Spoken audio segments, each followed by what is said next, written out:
Sabona hilft auf der anderen Seite mit aus. 2 Bällchen im Spiel, das brauchen wir nicht.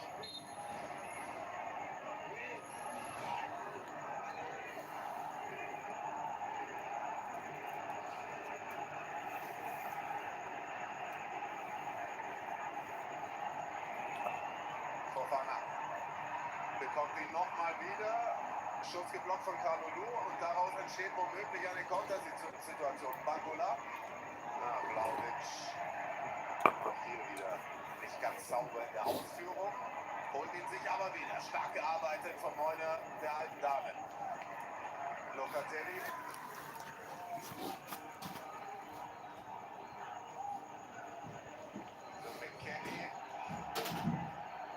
Locatelli ja sowas die Schaltzentrale, aber auch der Mann, der für den Querpass im Spiel Montas ist vielleicht nicht immer das attraktivste, aber Monta will, dass er sichere Pässe spielt. Kaum sage ich, spielt er ihn einmal leicht nach vorne und in den Fuß des Gegners.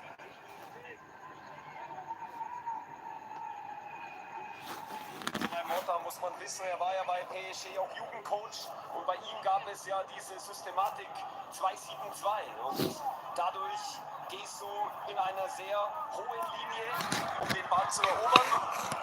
Und das hatte ich auch vorhin gemeint, bei Monta, klar in der Liga spiegelt sich das leider noch nicht. 11 Unentschieden, das ist ja außergewöhnlich. Schauen wir mal, was Emerson Royal macht. Flanke. Die Gregorio geht auf Nummer sicher. Erste Ecke in dieser Partie.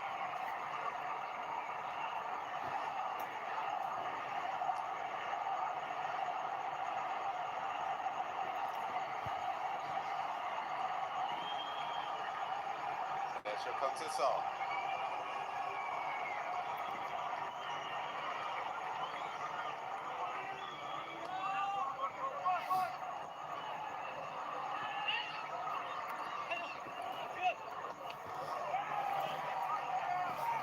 Zweite Ecke.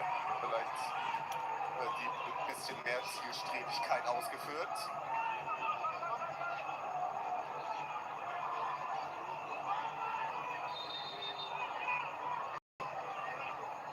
Ball wird er benötigen.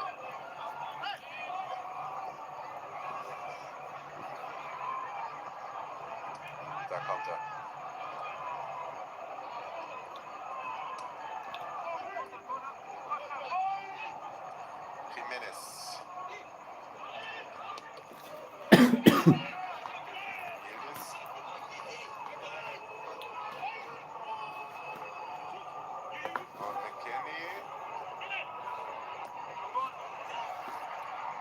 Locatelli. Kommt Einers. Das ist gut gelöst von Jules.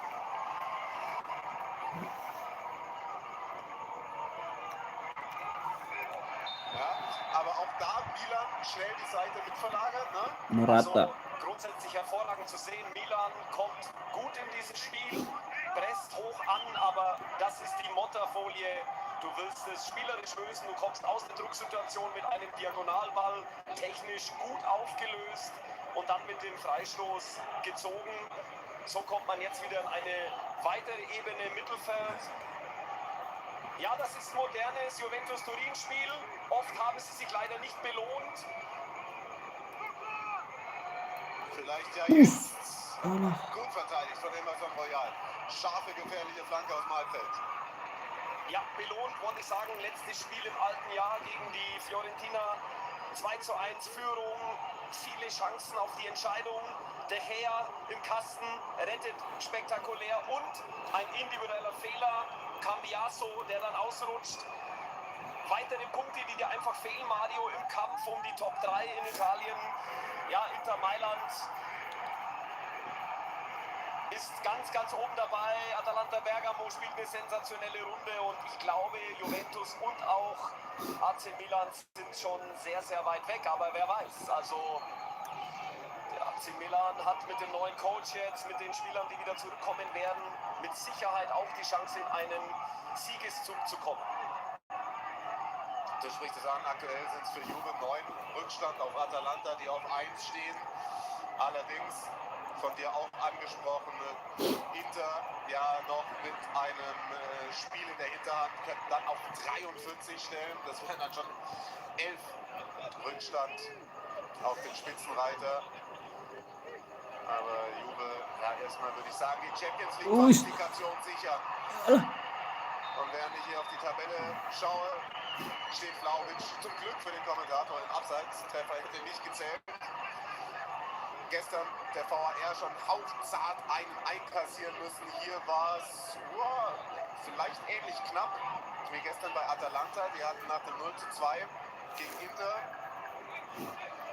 nochmal eine gute Druckphase und den vermeintlichen Anschluss erzielt. Der wurde aber einkassiert und somit Inter dann, ja, wenn man aufs Ergebnis schaut, relativ glatt durch. Die hatten hinten raus auch noch ein paar richtig gute Chancen, als Torre und Lautaro Großchancen nach Kontern liegen gelassen haben. Also ich glaube, mit Inter wird natürlich wieder zu rechnen sein. Und ja, für Milan geht es, glaube ich, erstmal darum, so wieder ein bisschen in die Spur zu kommen. Aktuell auch noch ein Spiel weniger als die 18 eigentlichen Partien in der Serie A. Aber 27 Punkte, das sind halt auch schon 5 Rückstand auf Juve und den 6. Das Nachholspiel Bologna ist auch noch nicht gewonnen. Und gar kein internationales Geschäft wäre für einen Verein wie die AC natürlich verliert. Ja, Scudetto ist klar für beide Vereine weit weg. Bei Juventus Turin spricht man seit 4 Jahren ohne Meisterschaft von einer kleineren Katastrophe. Ich mag dieses Wort nicht. Ja, aber natürlich ist das sehr unzufriedenstellend. Man muss auch heute schauen, dass man in eine Finale erstmal wieder einlaufen kann, dann am Montagabend. Die letzten Minuten hat man die bessere Positionierung gefunden und auch vor 2 Minuten dieser Tiefenbahn von Thuram, der dann auf Vlahovic kommt. Das ist ein Mittel, was nicht nur Thuram spielen kann, sondern er hat es ja beim letzten Serie A-Spiel auch mit einem Doppelpack hervorragend vollendet. Ja, da haben wir den Sohnemann Chico, weil du gerade bei Thuram bist. Zumindest da haben wir die Verbindung. Der Trainer Sergio konnte es auch noch mit Papa hier bei Parma gespielt. Ist er natürlich auch drauf angesprochen worden, auf seinen Sohn. Hat er gemeint, also da bin ich nicht emotional, da bin ich professionell. Das ist professionell bereinigt von Tijan Reinders. Enorm gutes Tackling. Und der Gegenangriff für Milan, auch hier schön nach vorne verteidigt von McKennie. Intensive Zweikampfführung in den ersten Minuten. Bangola, der hat Tempo, der ist schneller als Royal.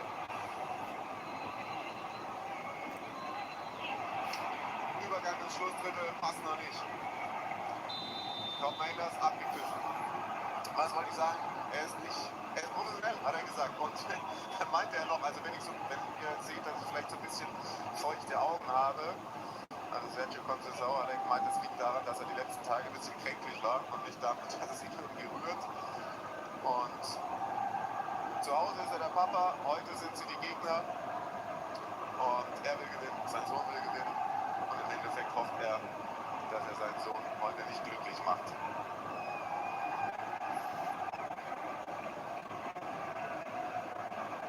So, jetzt ganz spannend hier finde ich in der Ordnung Juventus zu sehen, dass Kounde mit anläuft. Das ist jetzt hier mal kurze Zeit 4-4-2.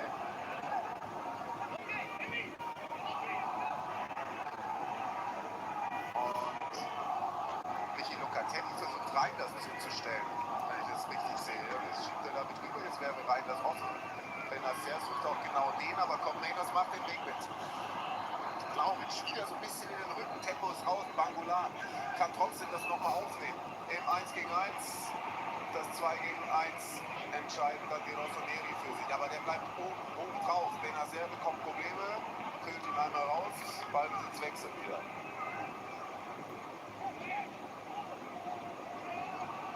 Jetzt Thuram. Flanke ist gut, Vlahovic verlängert, Yildiz kommt nicht ganz ran.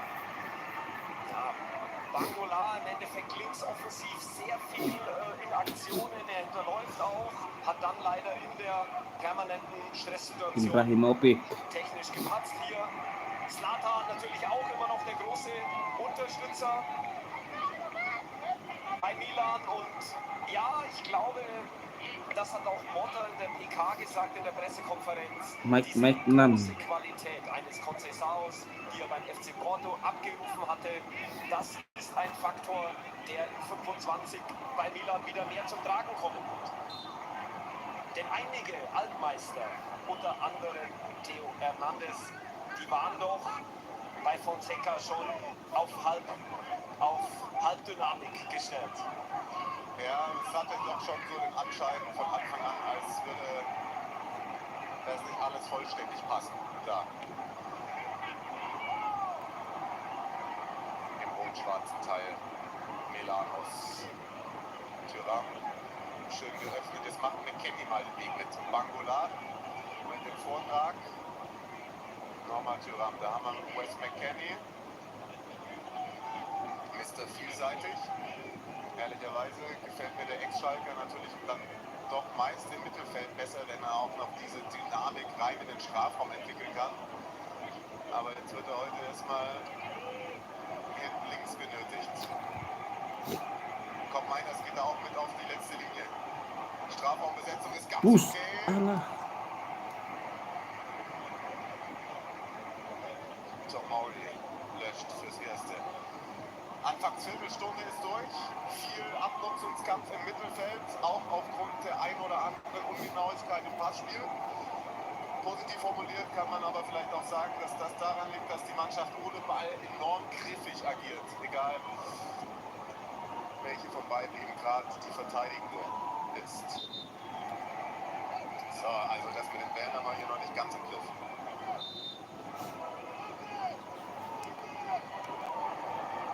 Vlahovic. Emerson Royal knallt raus.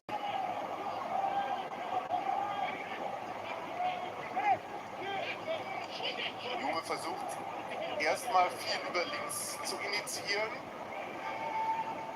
Insofern für mich verständlich, dass ich über Emerson Royal auch mal, zumindest noch unter Fonseca, vielleicht fängt er sich jetzt nochmal, aber schon so eine kleine Schwachstelle im Spiel Milans festgemacht habe. Andererseits bei Juve gilt es auf rechts überhaupt noch nicht eingebunden, haben sie bislang auch noch nicht irgendwie den Move mal gebracht, den auch auf links rüber zu schieben, um da eine Überzahl zu schaffen. Das versucht er Thuram zu machen. Ja, ganz auf links wird er nicht einrücken, aber Yildiz ist mit Sicherheit auch ein Spieler, der braucht die Bälle, um Aktionen dann zu kreieren. Hat in dieser Spielzeit unter Thiago Motta auf jeden Fall einen sehr großen Schritt gemacht. Bei Allegri wurde er ja auch natürlich oft vergessen und ist trotzdem ein Spieler, der unheimlich wachsen wird, wenn die Stabilität insgesamt passt. Aber wie du sagst, mit Locatelli, mit dem jungen Thuram auf der Doppel-6 und vorne ein Vlahovic, der oft in die Räume hineinläuft, in denen er vielleicht auch gar nichts zu suchen hat. Ist ähnlich wie auf der Gegenseite die neuen Morata, muss man jetzt beobachten. Aber Juve hat sich auch gut gefunden. Und situatives Pressing, wie wir hier sehen, es ist schon trotzdem ein Abtasten, weil es geht für beide Mannschaften darum, in dieses Finale gegen Inter Mailand zu kommen. Das an dieser Stelle einmal für euch zur Information. Sollte es nach 90 Minuten Remis stehen, würden wir sofort ins Elfmeterschießen gehen. Theo Hernandez schiebt mal an. Jimenez. Yildiz ein bisschen zu spät dran. Juve bekommt es trotzdem bereinigt. Das ist ein wenig unseriös, was Kopp-Meiners da macht. Reinders. Noch, wie ich finde, mit einer der besten bei Milan in dieser Saison. Ja, der Beste, ich lege mich auch da mal einfach fest. Morata, während sich mich hier vorhin festgelegt hat. Ich kann mich daran erinnern, dass wir beim letzten Spiel hatten, da hast du auch gesagt, es gibt kein 0-0. Und das war es dann doch. Ich meine, man muss auch wissen, in Serie A hat die letzten beiden Vergleiche auch torlos. Aber nicht nur, weil ich klasse Torwartparaden liebe, ich möchte auch Tore sehen. Und bei Juventus kann ich das mit Zahlen belegen. Lieber Mario, die letzten Spiele immer doppelt getroffen. Und bei Milan ist es bekannt, eher die große Schwachstelle des Tore erzielen.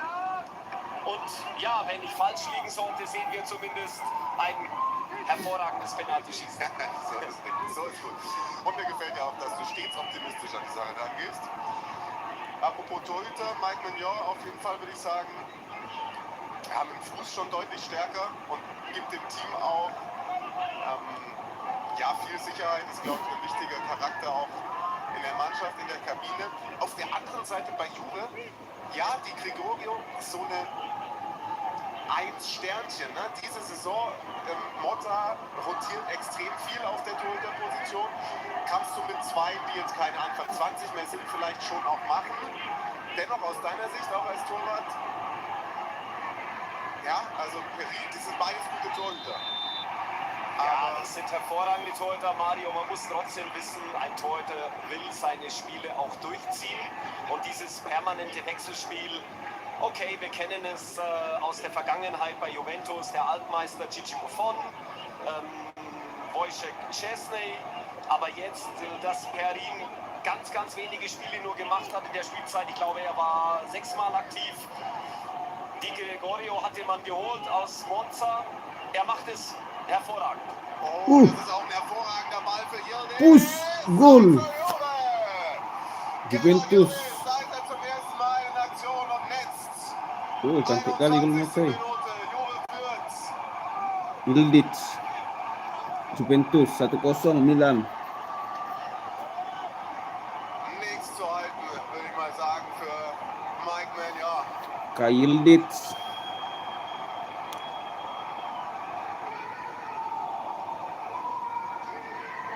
Fünfter Pflichtspieltreffer für den jungen Türken in dieser Saison. Der Ball ist ausgezeichnet und der Abschluss auch.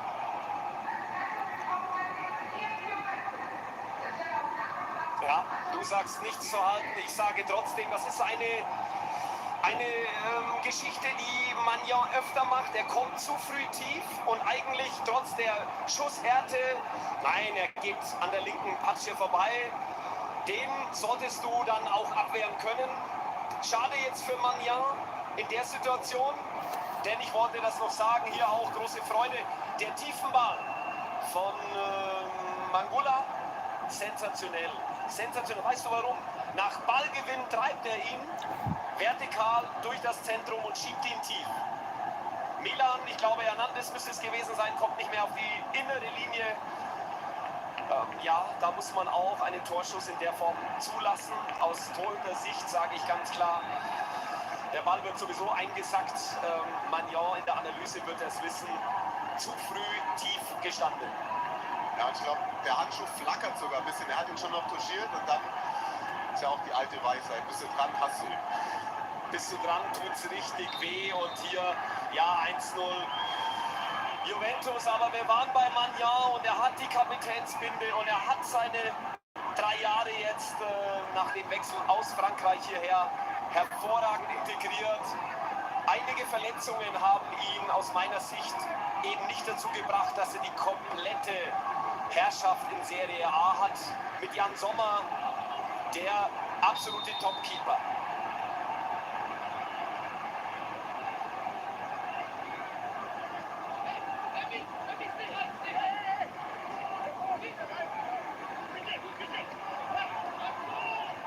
Und für Sergio Conceição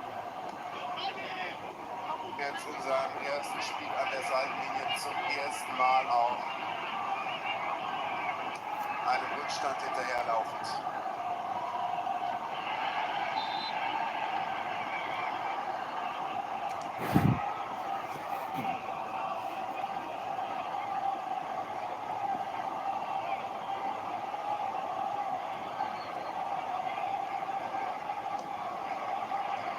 Aber auch was wieder typisch für das Fußballspiel in der Neuzeit erscheint.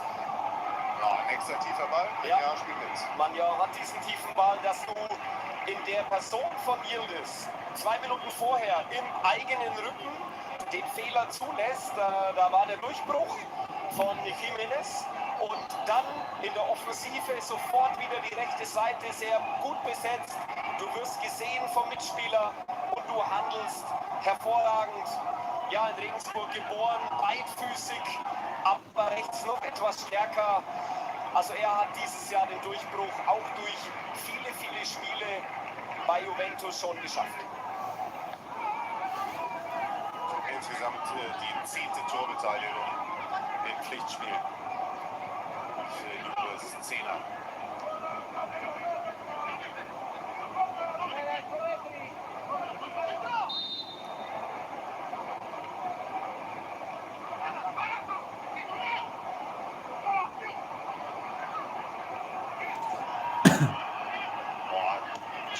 Ja, geht gut. Bangola hat er da durchgeschoben. Oh, jetzt wird es da hinten ein bisschen schwindlig. Benacer kommt mal zwischen die Linien. Fofana noch überhaupt kein Thema.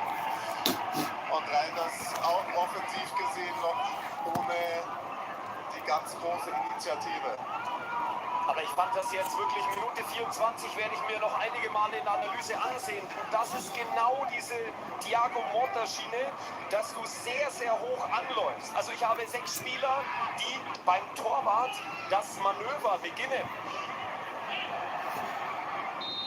Und sollte das Überspielen dann beim Gegner trotzdem stattfinden, hat die letzte Linie bei Juventus ja, eine sehr hohe Aufmerksamkeit. Sie stehen auch eng. Also da musst du dann wissen, Kalulu, Gatti, Savona, das ist schon eine sehr, sehr große Qualität, was ja auch nur durch eine einzige Niederlage bisher in allen Saisonspielen zu belegen ist.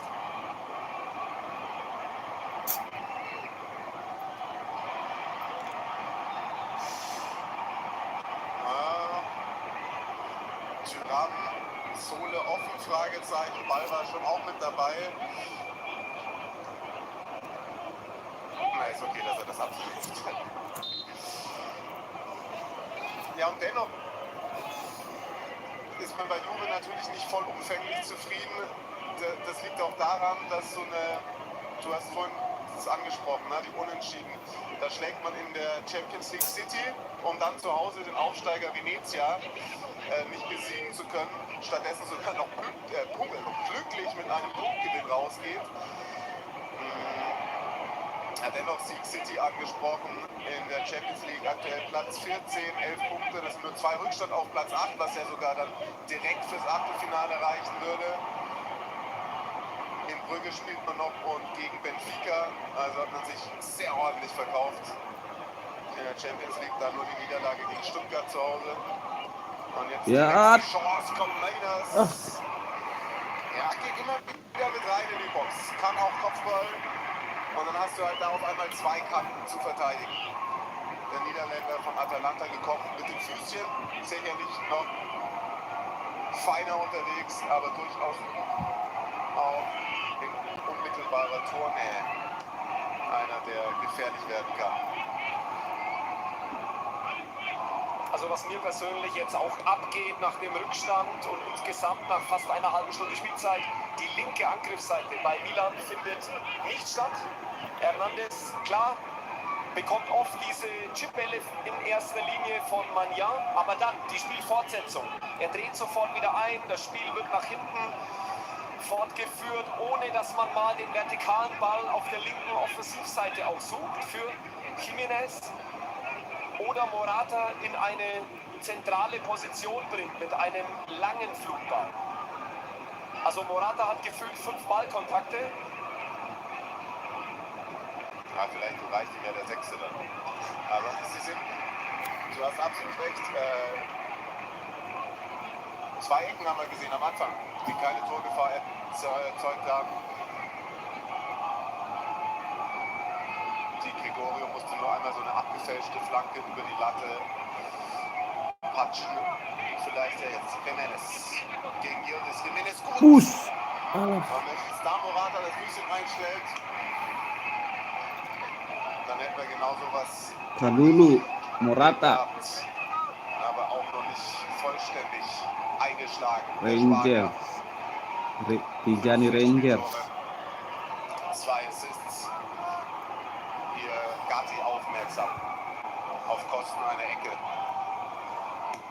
wieder kurz ausgeführt. Rein das Jimenez, Jules auch überhaupt noch nicht im Spiel. Shoot. San Royal. Benasser. Flanke aus dem Halbfeld. Bleibt dann blau gecheckt. Also gut, dass Tomori hier so aufmerksam sind, den Ball zurückholen. Sonst hätte man diese Ausführung der Standardsituation doch schon nochmal deutlich hinterfragen müssen. Pulisic, vielleicht eine Einzelaktion.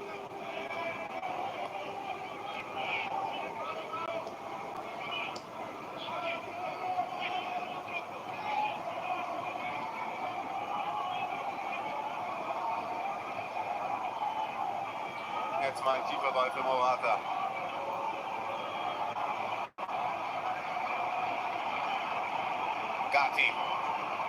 Gatti. Verfolgt von Theo.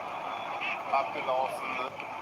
Jules, Neuaufbau. Locatelli hat sich da kurz auf die IV-Position zurückfallen lassen. Ja, und Milan, so macht es Juve leicht, das Ganze nonchalant wegzuverteidigen.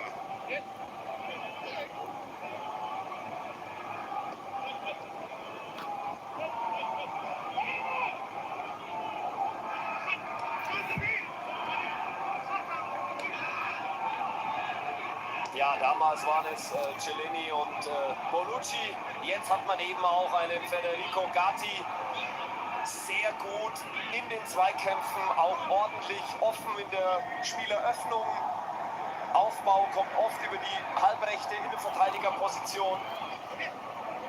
Und wenn du natürlich sagst, bei der AC Milan ist es im Moment recht dünn, auch Pulisic, klar, das sind Individualisten.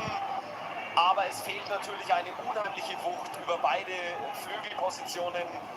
Rafa Leao, Samu Chukwueze, das ist natürlich schon große individuelle Klasse.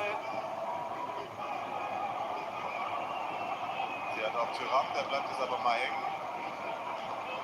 Boah, McKennie. Ja, ist auch mal gut, sie tun ihm weh, sie bleiben drauf, sie bleiben aggressiv. Und Milan, du hast angesprochen, Rafa Leao. Ja, und Pulisic ja auch hier eigentlich, würde ich mal sagen, angeschlagen hier reingegangen ins Spiel. Das nochmal der Treffer Yildiz. Onside. Abspiel und Einlauf im perfekten Moment. Ih, cantik kali gol Naga. Schlägt ein. Aber da sehen wir es nochmal. Ja, man muss er halten, glaube ich. Ja, Oder muss er sich besser postieren? kein Glaube ich glaube, das ist Fakt. Ja. Dazu stehen wir und trotzdem sage ich auch bei der Schusshärte immer leichter gesagt, aber es war auch keine Querpasssituation möglich. Also Yildiz kommt vom rechten Flügel ins Zentrum, 12 Meter, 119 km/h. Und das ist auch genau ein Spielmoment, dass Juventus jetzt in Führung liegend mit einer sehr guten Technik. Ja, die Pässe sind sehr gut gespielt, auch von der Schärfe. Die Technik ist bis jetzt bei allen Spielern sehr, sehr hoch. Also keine eigenen individuellen Fehler, vor allem im gefährlichen Raum. Die Gregorio mit einem Chipball über die erste Linie und so nimmst du komplett den Druck raus.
Tomori hält Milan wieder im Ballbesitz nach dem Zuspiel. Aber bei aller Liebe, die haben ja trotzdem Ciao und Tomori da vorne drin. Da muss doch mal irgendwie der Ball in die gefährliche Zone kommen.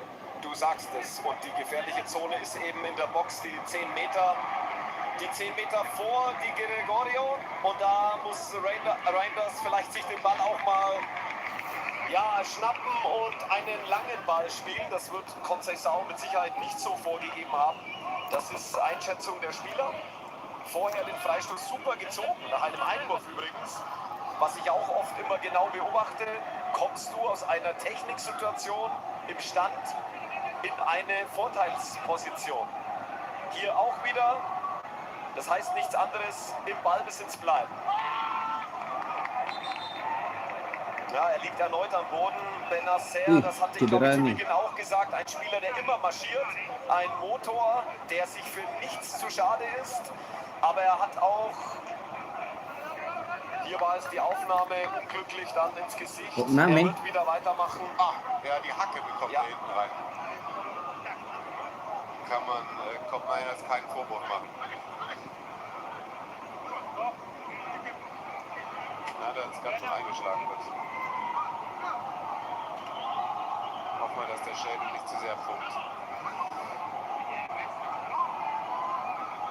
Natürlich hat Juve auch genug Personal, um hohe Bälle zu verteidigen, keine Frage. Aber mal irgendwas scharf vor das Tor. Also auch wie sie dann gerade den Freistoß, sie erarbeiten sich ja eine Position Benacers an der Grundlinie mit viel Freiraum. Und dann kommt diese Flanke auf die 16er Kante.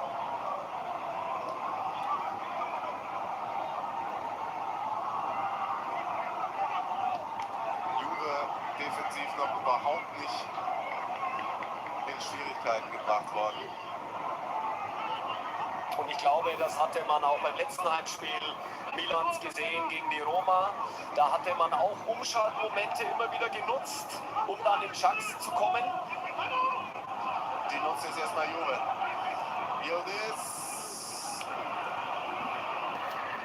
Ja, die nimmt Juve, aber das wollte ich noch sagen, Mario. Juventus führt ja 1:0, die werden die letzte Linie nicht unnötig weggeben durch zu hohes Stehen. Und damit kommt Mailand nicht in diese Situation. Also sie müssen sich schon etwas einfallen lassen, um Juventus in den Stress zu bringen. Und jetzt müssen sie erstmal klar wegverteidigen. Kalah ini Milan ini. Diserang terus. Kommt mal erst mit links vom Tor weg. Rutscht einmal durch. Jimenez nicht sauber. Jules. Bleibt eigentlich was recht gut drin in der Aktion. Bisschen unglücklich, dass der Ball wieder zu der Rossoneri wechselt.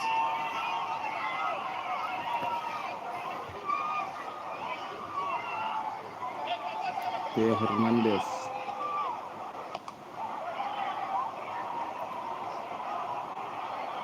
Die Gregorio. Hoppla.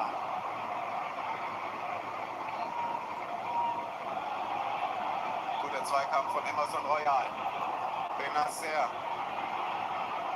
Bekommt die kein Tempo drauf. Aber Benacer hat erst einmal den Raum zugelaufen, hat sich den Ball erobert, versucht jetzt Kontrolle hinzubekommen in Verbindung mit den beiden Innenverteidigern, die geordnet stehen. Tomori hast du schon oft jetzt erwähnt. Er macht es gut, aber der Mut, den vertikalen Ball in die Tiefe zu spielen, den hat Milan zu wenig und dadurch ist Juve hervorragend hinter dem Ball.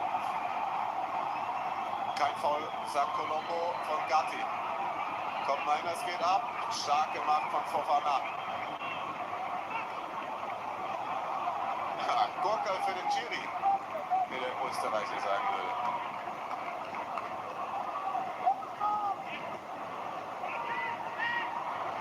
Reinders. Rangers. Emerson Royal. Rangers. Nochmal Reinders. Pulisic.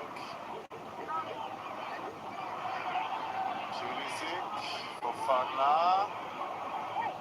Reinders. Emerson Royal. Ja. Kalah. Stark verteidigt von Gatti.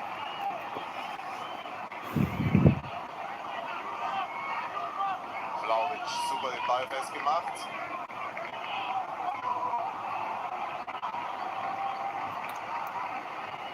Da wäre mal Platz jetzt. Milan verschiebt ein bisschen behäbig, aber Bangula und McKennie da auch allein auf weiter Flur. Macht Juve aber gar nichts. Dann Kontrolle über Thuram und Locatelli.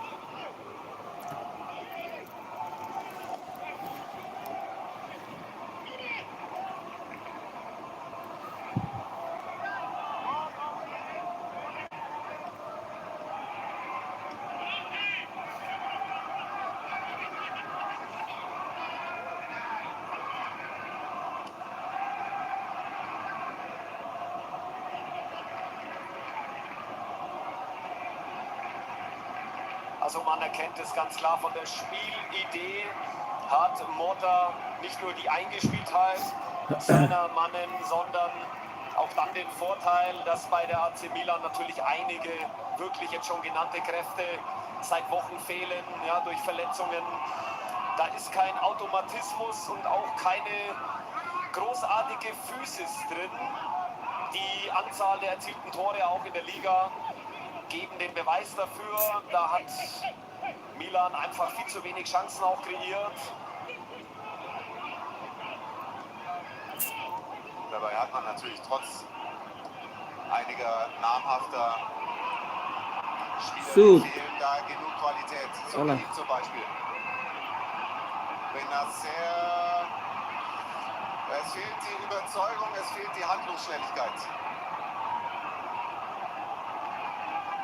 Das Verteidigen sie mal gut nach vorne, müsste Ecke geben, hätte ich gesagt. Ne? Jimenez. Du hast es super gesagt, mit dieser Überzeugung oder eben Mut, Handlungsschnelligkeit. Reinders hat den Ball auf rechts, 20 Meter vor dem Tor. Und ja, Kontakt noch durchaus da. Aber vielleicht ein Fakt noch kurz vor Halbzeitpfiff.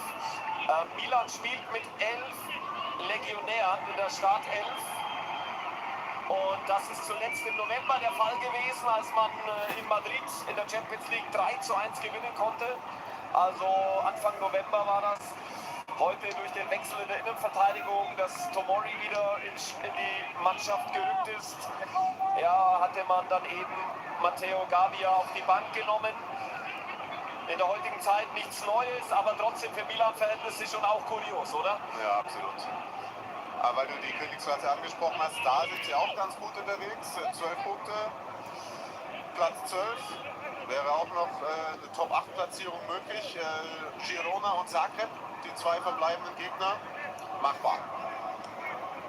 Aber jetzt geht es erstmal hier um diesen Pokalwettbewerb, so man denn noch ein bisschen weiter hier trainieren und spielen möchte.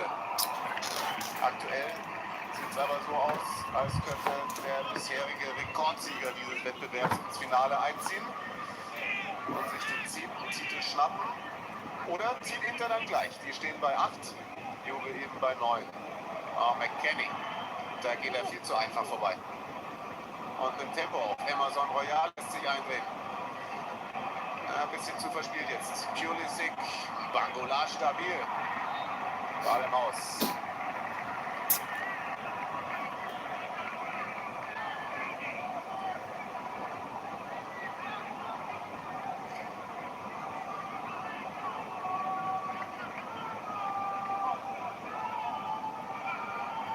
Total pas Ja, Milan hat mehr Pässe 197 gespielt, 263. sag ich mal so, weil Juve das zugelassen hat.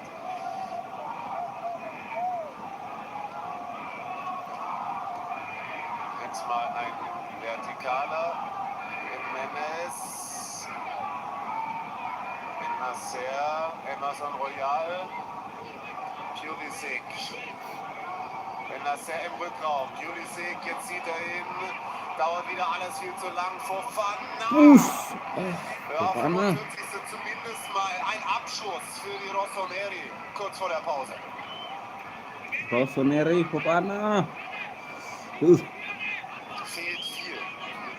Man fehlt davor auch schon wieder so ein bisschen Passschärfe, Tempo.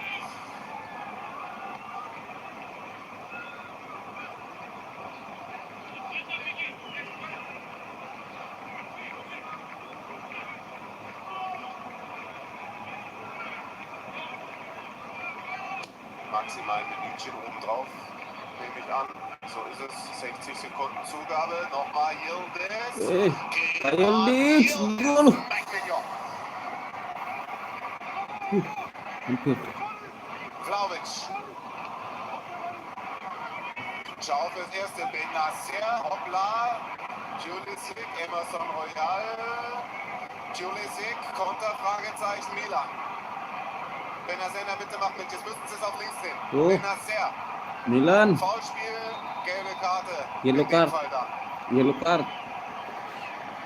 Ah, was itu? Wes McKennie unterbindet den Gegenangriff. Und auch da habe ich das Gefühl, Benacer bekommt die Füße nicht rechtzeitig sortiert, weil sonst dreht er das auf links und da wäre viel Raum gewesen.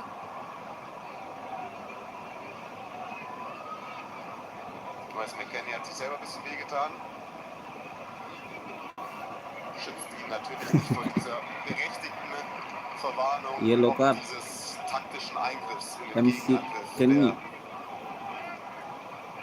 Gut ausgedrückt, denn das war nochmal ganz wichtig. Klar, Benacer, Balleroberung, dann Zweikampf in einer sehr wichtigen Zone. Und links waren jetzt beide Milan-Spieler sehr gut hochgelaufen. Hernandez. Emerson Royal, Ja. noch mal rein.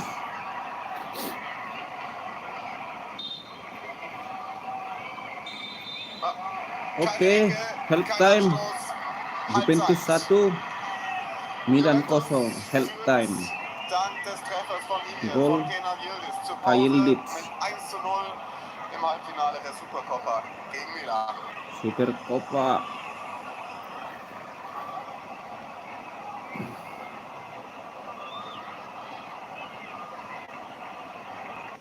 Liga Serie A and EA Sports FC are proud to present the EA Sports FC Super Cup.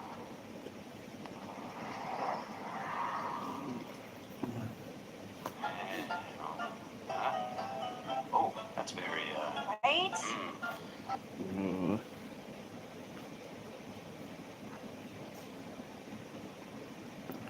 Kita tengok dulu Valencia. Oke, Valencia.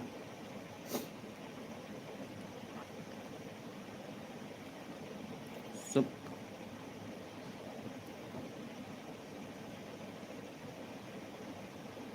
Mana nih Valencia?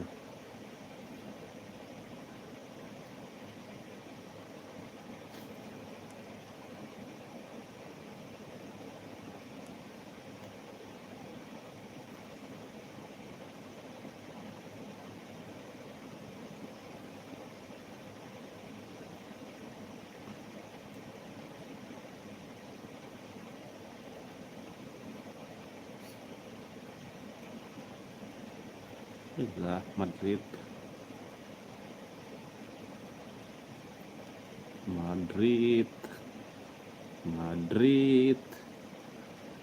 Tiada Madrid.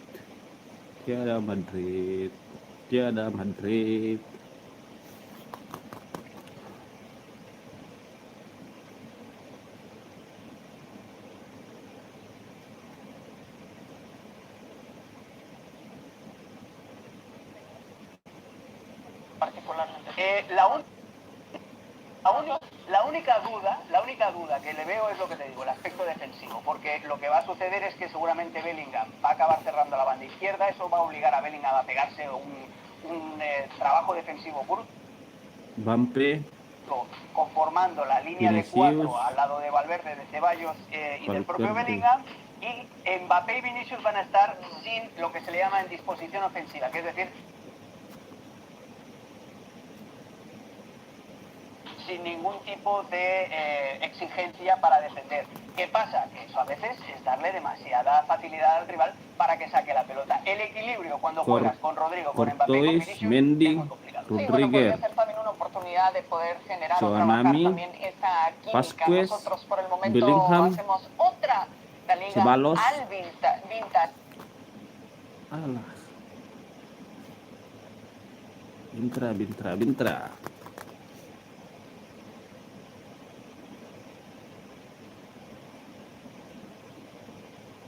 Alah, SPN.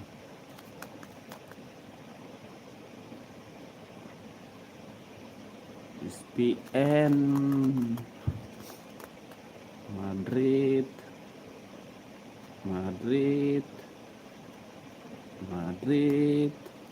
Bola Madrid.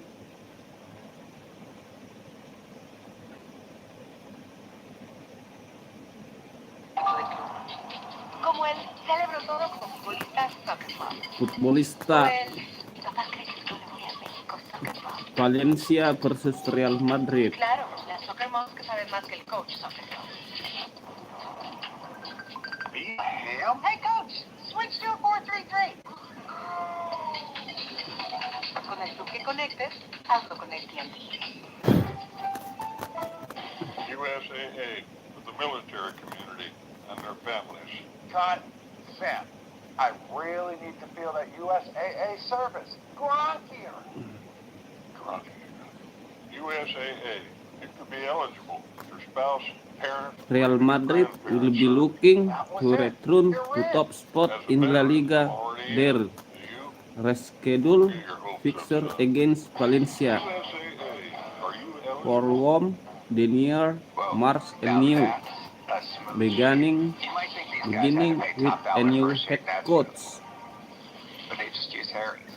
Valencia are one of the most storied clubs in the Spanish football, founded over a century ago.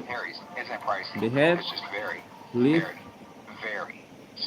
15, 1, 2, 3, 15 stop.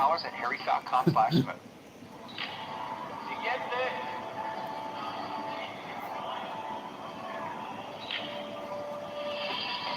Sonreír primero puede ayudarle a alguien a encontrar el valor de sonreír también.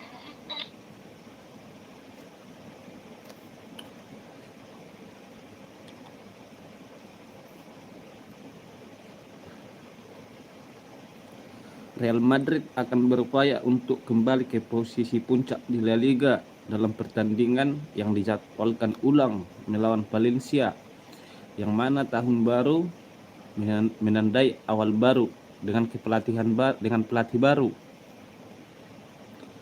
Valencia kembali menghadapi ancaman degradasi. Valencia adalah salah satu klub yang paling terkenal di sepak bola Spanyol.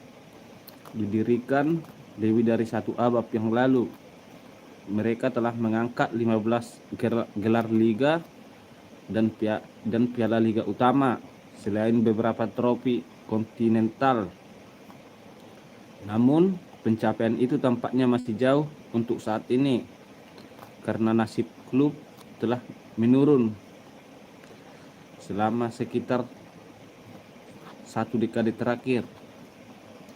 Mereka mulai bekerja untuk membuat Nou Mestalla untuk menggantikan stadion kandang yang mereka kini berusia seabad pada tahun 2007.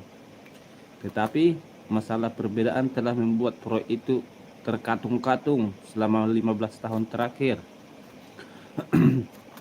Memang situasi kepemilikan klub adalah salah satu masalah terbesar mereka, karena Peter Lim sangat tidak populer di kalangan penggemar, tetapi tidak memiliki rencana untuk menjual klub. Kurangnya minat dan investasi yang dirasakannya disebut sebagai faktor terbesar dalam kejatuhan Valencia, yang menyebabkan klub terus-menerus terseret ke dalam pertempuran degradasi. Setelah finish di paruh atas klasemen musim lalu, misalnya mereka hanya mendatangkan 3 pemain permanen di musim panas dan hampir tidak menginvestasikan lebih dari 1 juta euro untuk biaya transfer. Mungkinkah Carlos Coveran menjadi orang yang menyelamatkan Los C? Masa jabatan Ruben Barja selama hampir 2 tahun sebagai pelatih Valencia menjadikannya pelatih terlama kedua di klub tersebut.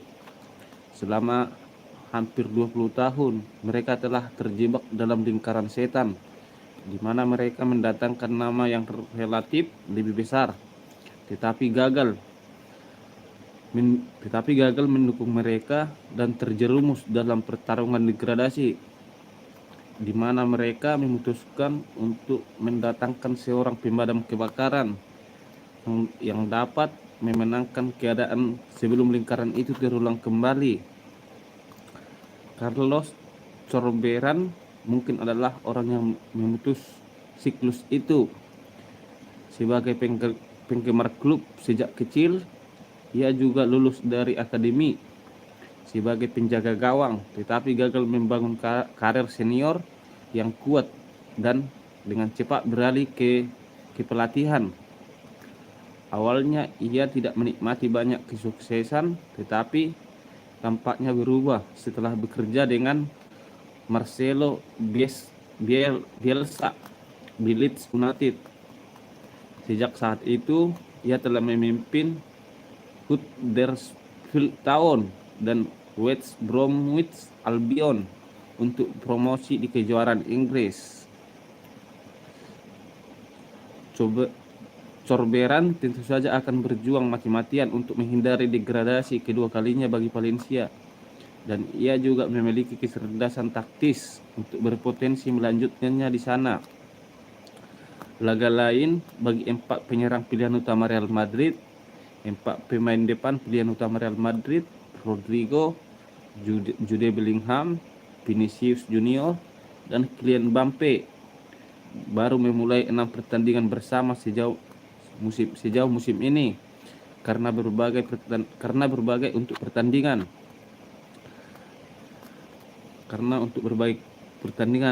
Daftar cedera Los Blancos kini tinggal 3 bek: Dani Carvajal, Eder Militao absen sepanjang musim. Sementara David Alaba mungkin akan kembali lebih cepat. Kuartet penyerang itu bisa tampil gemilang melawan tim Valencia yang kehilangan 7 poin. Absennya Kiber Georgi,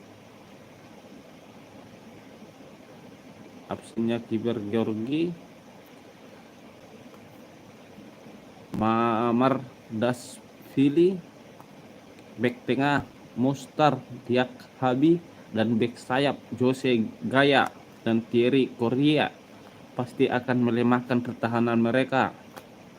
Prediksi: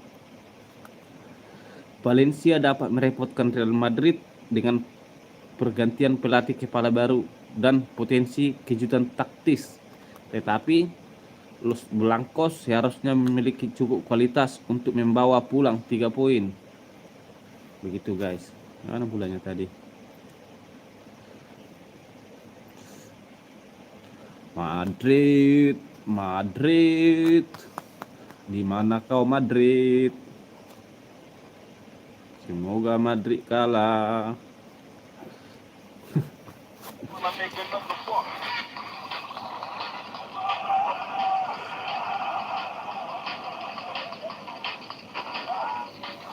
Madrid.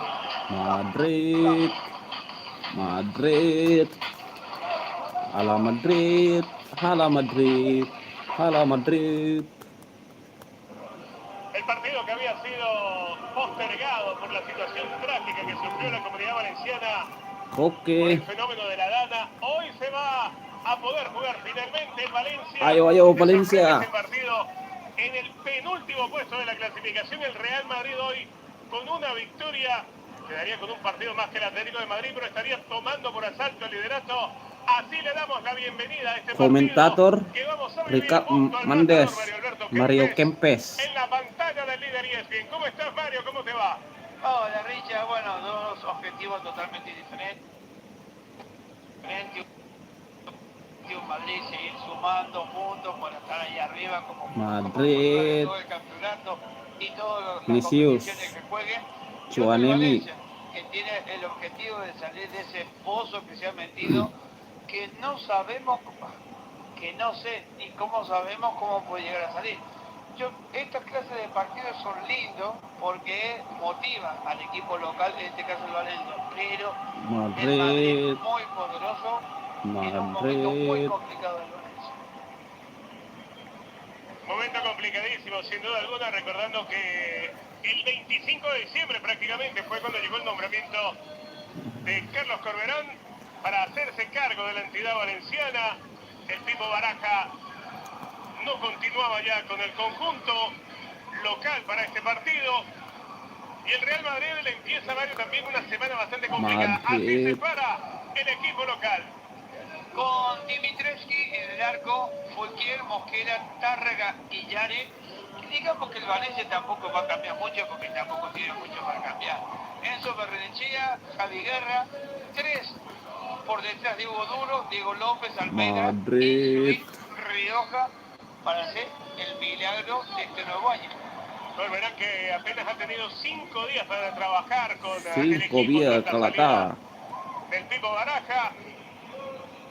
Y le toca debutar en casa frente al Real Madrid que salta a la cancha hoy. Siapa yang akan menang? Con la línea de 4 en el fondo con Lucas Vázquez.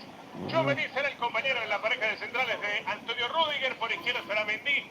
Fede Valverde junto a Ceballos, Jules Bellingham y Rodrigo Atletico por derecha Madrid. arriba con Mbappé y Bahaya Vinicius nih. Junior en un 4-4-2. Kalau ini Mario, que se kalah nos Madrid, antoja. Más de una vez lo veremos convertido en un 4-3-3.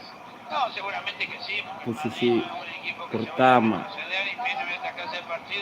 Barcelona aprovechar de sacar 3 puntos. nomor Si 3 fuera otra época, diríamos, sí lo puede llegar a tener complicado. Atletico Madrid 41 poin, Real Madrid 40, 38. No pueden ser para el Madrid, sino para el Valencia. El saludo a los Besok capitanes, Fulquier, el Barca francés y Barbastro Lucas Barca. Vázquez. Ahora te digo, Richard, esto es muy lindo, el cambio de entrenador, nuevas caritas, nuevas ideas, todo lo que puedas hablar, pero los jugadores 14 siguen siendo lo mismo. 14 15 15 16 17 16 17. Y totalmente. Usia Fermin Totalmente. 2021. Hay reconocimiento para el Valencia con esta fotografía para también dar algo de sentido de apoyo por lo que fue la inmensa cantidad de víctimas que fallecieron tras la dana. 216 fallecidos oficialmente, 185 desaparecidos además. Y este cuadro forma parte de ese agradecimiento a todas las gestiones que hizo el Real Madrid también en su apoyo, en su ayuda a la situación que se vivió en la comunidad valenciana. Madrid. Halo Madrid. Bampe. Bueno, yo creo que el apoyo del Real Madrid fue que la Federación del Fútbol Español no dispusiera jugar este partido.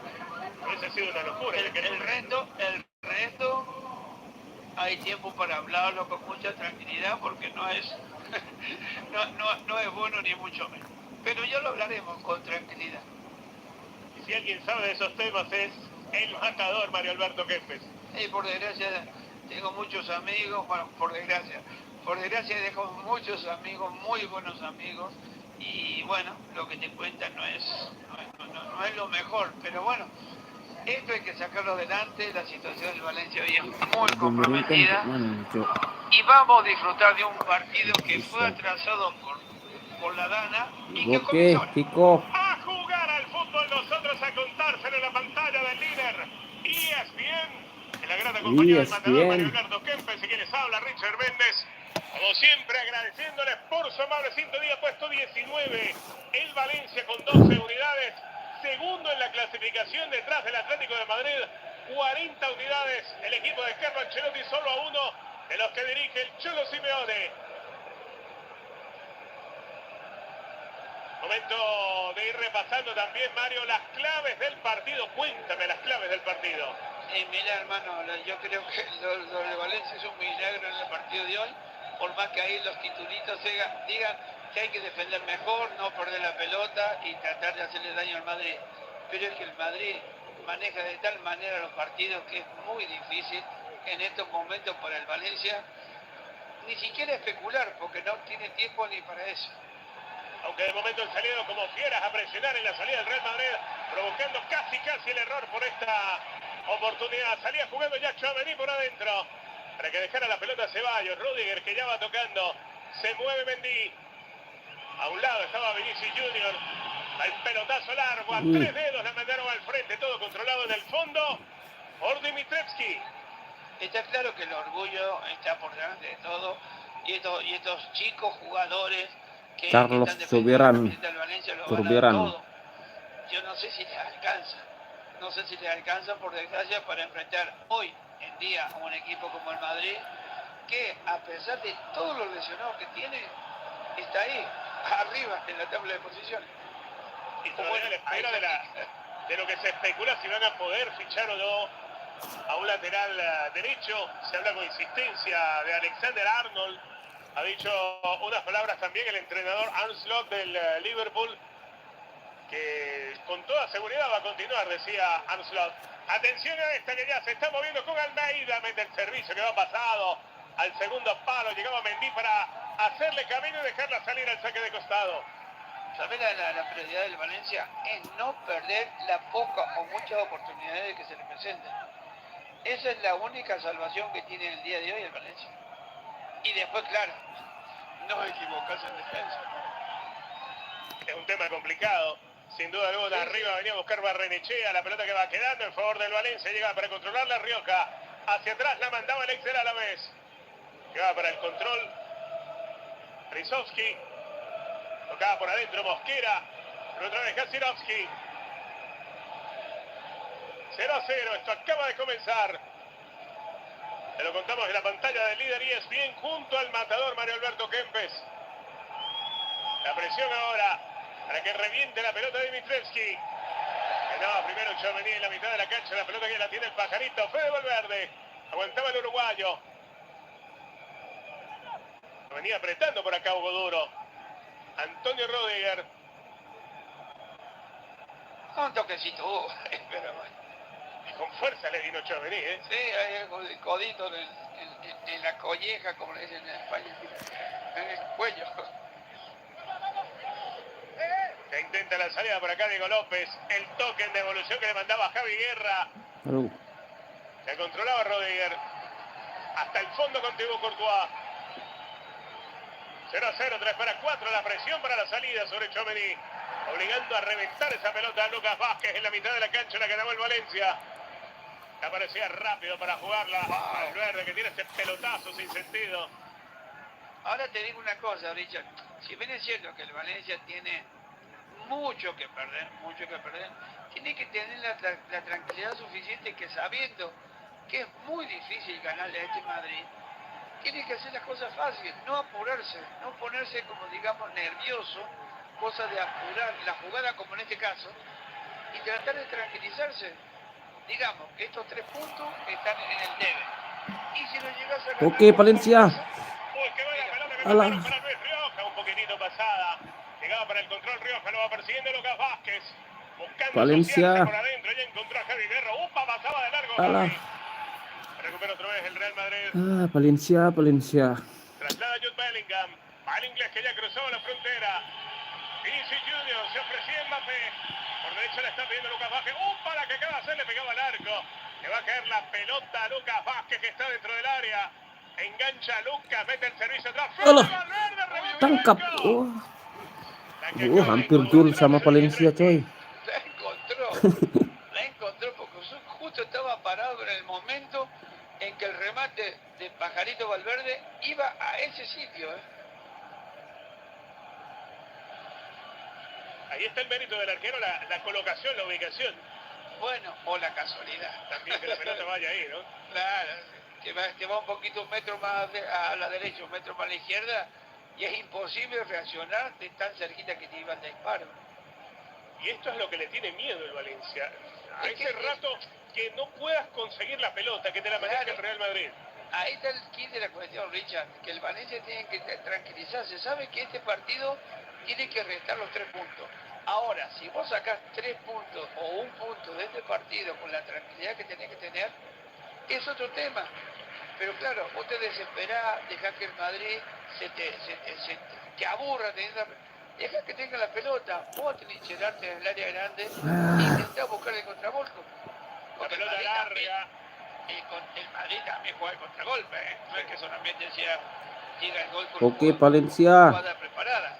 No le cuesta mucho a Ancelotti tirar el equipo Por fuera eso la te digo, aparte tiene para elegir los caminos que quiera. Shoot. lambat. Dejaba por adentro, era difícil de mantener la pelota, pero igual la controla Almeida. Osirovsky. Eso es lo que tiene que hacer Valencia, ¿ves? Moverse, manejar la pelota, que el Madrid corra un poquito detrás de ellos. Si tiene que volver a empezar, que vuelva a empezar así, así como lo está haciendo. Pero claro, eso a veces no dura mucho. Y no dejar que la ansiedad le consuma. La pelota servida por izquierda, está afuera, va llegando Rioja. Ok. Enganchó para adentro, dejaba en el camino Lucas Vázquez, metió al centro. Shoot. Gol. Atajadón de Thibaut Courtois. Atajadón de Courtois en el primero para el Valencia. Al tiro de Hugo Duro. Ahí insistimos todos. Gol. Valencia. 7 para 8. Valencia. 2 peluang emas. 7 para 11, tuvo 2 oportunidades el Valencia para marcar. Hancur Valencia. Es lo que te estoy diciendo, sigue tú, sigue. Arranca Rodrigo. Va para descargar en Jude Bellingham. Puede Valverde. Aduh. Sacudieron los cimientos del Real Madrid con esa jugada. Mientras que no se enojen. Ese es el problema. Bellingham, que es la palabra del tratador, Manuel Alberto Kempes. Mantap kali kipernya, Cok. A Lucas Vázquez. La dejaba en corto, mantap kali si cerca Cortés. Rodrigo del área, quiso conectar con Mbappé. Todo controlado, trata de salir jugando Andrea Almeida. Dos vinieron a cerrarle el camino. 2 peluang emas. Fútbol en el espacio reducido. Entregaba Rioja. Lograron Ok, sacarla con Valencia. Va desdoblando Valencia. a cruzar la frontera, arriba en el frente la pide Hugo Duro. Se ha quedado Tchouaméni en la marca de Duro. Inigo Lopez. Se dejaba por adentro. Se atreve. ¡Shoot! Le pega al arco. Está atrevido el Valencia. Me parece que la altura de Almeida es como la derecha mía. Hugo Duro. Pero bueno, era en otra época. Peluang emas, Pero sayang. esto me gusta el Valencia que se anime, Nih. que tenga el coraje de que no, y que no espere a ver qué puede pasar, alguna equivocación del Madrid, porque el Madrid Sep es muy raro que Courtois. se equivoque. La virtud del Valencia es aprovechar esas poquitas equivocaciones del Madrid para sorprenderlo, para asustarlo por lo menos. Está recibiendo Fulque. 9 se van a cumplir en Mestalla. Por ahora seguimos 0-0. A la vuelta Javi Guerra. Dos que habían estado allí rodeándolo. Tiene que apoyarse por un lado con Berridi. La tiene el argentino. Berridi que salió de las inferiores de Jules. Sí, bueno, dejémoslo ahí. Mantap. Valencia. Esta es una broma. Aquí va Berridi. Valencia. Se le engancha hacia adentro. A ver, Kirim. hacia Almeida. Volvió otra vez Berridi. La perdió. Oper kemana? Valencia ini. No sé qué quiso hacer. Terminaba perdiendo la pelota el brasileño. Limpiamente se la ganó el Valencia. Rioja. ¿Qué se ha hecho? ¿Un nuevo look de la coleta? O el año nuevo. Ayo pertahankan Pero en Valencia. Valencia Serang año nuevo, terus. año viejo, le tiene un poquito de fobia. El toque de primera es larga, la pelota que había intentado Hugo Opernya Duro. kemana? Todo Mas controlado cuando Valencia. Mendy retrasaba esa pelota para Courtois, que sale por adentro con Tchouaméni. Haciendo espacio el Real Madrid. Bellingham que busca ser el director de orquesta. El enganche hacia adentro fue bueno. Cortito para luego dejar la pelota en Mbappé. Zafa de una marca el francés. Va frente a Fulquier. Se dejaba también a Javi Guerra. Prefiere asociarse con Valverde, que es más la pelota que mandó Ok, Mbappé. Valencia. A ver si es capaz de aprovecharla. Muy solo. Over. Intentaba Almeida, la presa fácil para Tchouaméni.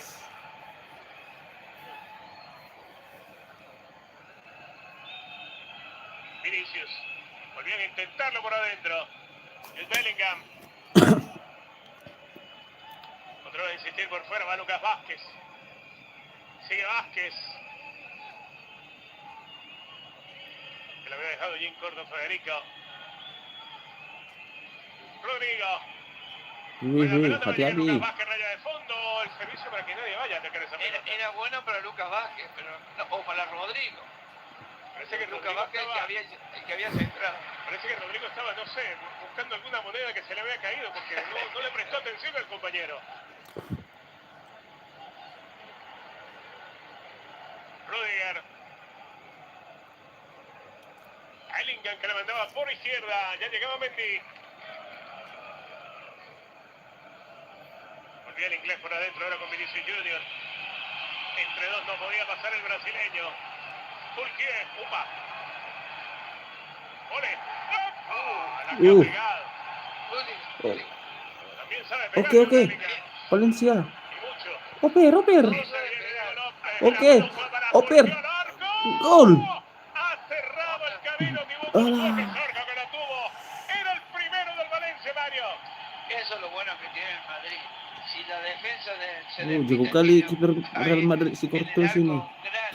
Ini pun kali mau Torre ini. Bueno, como en este caso, fíjate que la jugada del Valencia ha sido perfecta, mirá, y no digamos contragolpe, pero fue de tira china hasta que se acercó, mirá, Fulquier que llega en una posición, a veces normal, pero más por la derecha.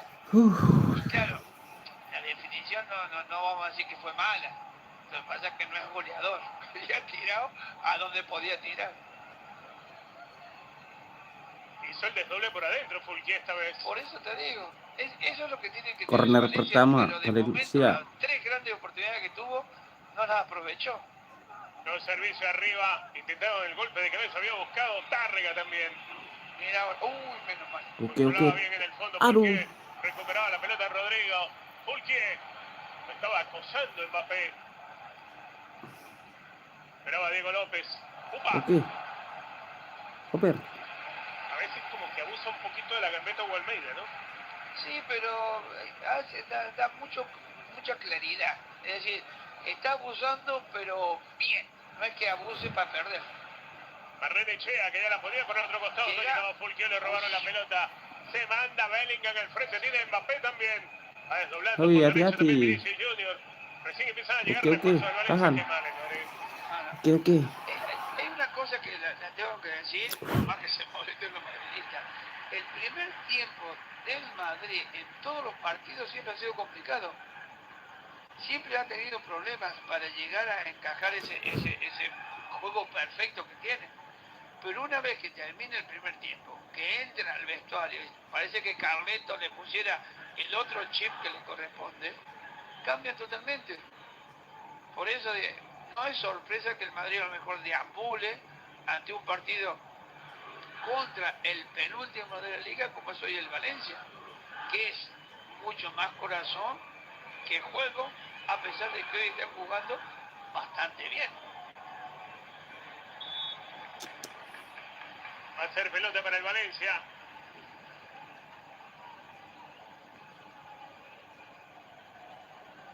Ese hoy en el debut de Carlos Corberán, quise decir. Corberán, sí. De nuevo, hay que aprender. Aparte que Corberán este ha sido un Corbera. Uy, aguas. Bueno, va Vinicius al arco, la cerrada Tárrega. Me pega como si hubiese marcado un gol Tárrega, ¿eh? Sí, pero fíjate que estas cosas son las que no me gustan. Es la obligación del jugador. No levantar a la tribuna porque defiende. Es la obligación de defender. Terus Y esas cosas que 4-3. decir, bueno, mira, me lo he salvado. Y después cuando te hacen 3 o 4 goles, ¿qué vas a decir? Eso es lo que no me gusta de que haya tipo jugadores italianos, viste, que festejan más la salvada que los goles. Bueno, eso es lo que no me gusta mucho. Bellingham que zafaba de 2. Qué buena pelota, iba poniéndose el área donde esperaba Vinicius.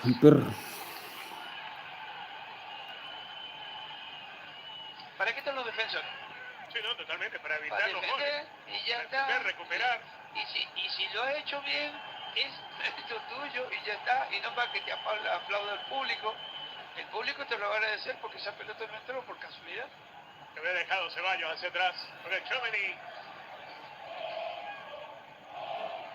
Vázquez que volvió atrás con Fede Valverde. Es importante el trabajo que está haciendo Ceballos. Bueno, a mí es un jugador en lo particular que me agrada mucho. Pero tiene mucho altibajo.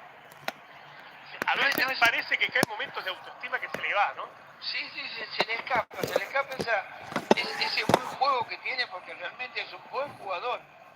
Pero claro, en el Madrid tiene que demostrar un poquito más. Ese es el gran problema que tiene. A buscar quién es Mbappé.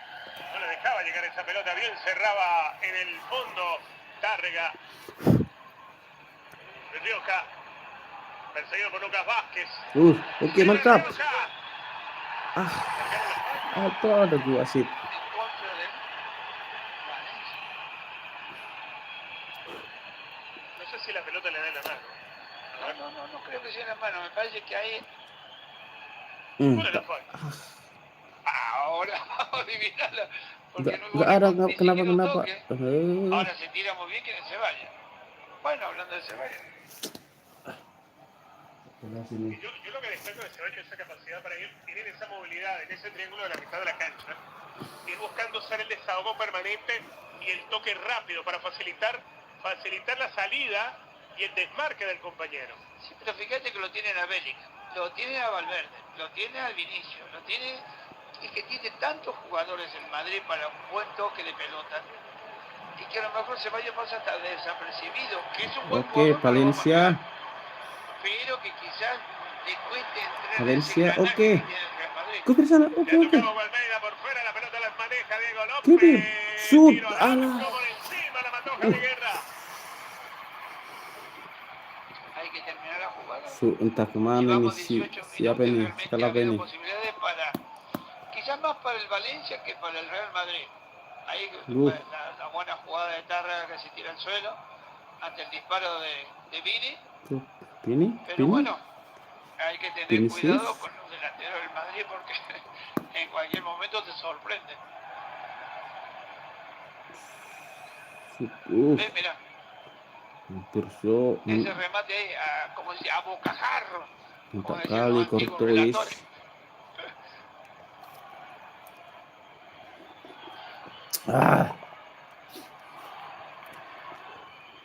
Courtois, mantap kali, Cok. Ya maneja Rodríguez. Se volvía Bellingham. Hacia atrás jugaba Ceballos. A eso es lo que me refiero yo de Ceballos, ¿no? Sí, la predisposición para ir a buscar el pase corto de evolución y hacer rápido el juego. Eso es muy bueno por parte de él. Lo que pasa es que, claro, lo teniendo y tantos otros jugadores que agarran la pelota y te cambian de 3 o 4, ven que lo de Ceballos es muy fácil, como tiene que ser, ¿ves? Control y toque. Y ya está. Y ya la dejaba Mendy en corto. Amagaba Mbappé, Banquillo, deja uno del camino. Tenía que tratarse Mendy. Mbappé, no encuentra espacio. Tiene que dejar Bellingham a un lado. Jugado Ceballos, otra vez para Jules. Defiende la pelota del área de Mbappé. Última Ok, mantap. ¿Sí? Pues el principal dice que sí. Sí, señor. Mbappé. No, Mbappé. Kylian Mbappé. Le manda el principal, no manda Mario Kempes. No. Mbappé ini bahaya ini. Vamos nosotros, solamente decimos tener razón. Ayolah Valencia. Y en casa. Cierra la jugada en corto. El balón que venía, servido atrás. Lucas Vázquez que va descargando. Mendy que levante la mirada. Todos quedan allí en el borde del área. Va el servicio largo, arriba. Control total para Dimitrievski. Quiero aprovechar, Mario, de enviar un saludo a Gabriel Albornoz, que reporta su sintonía en este momento con mucha gente que nos está acompañando en la señal del líder ESPN.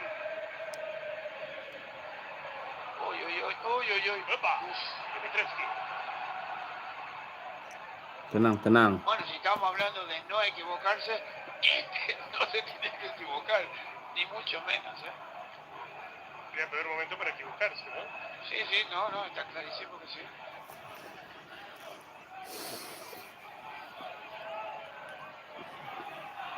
Y más porque hasta esta altura ha dado la sensación que Valencia ha merecido un poquitito más, ¿no?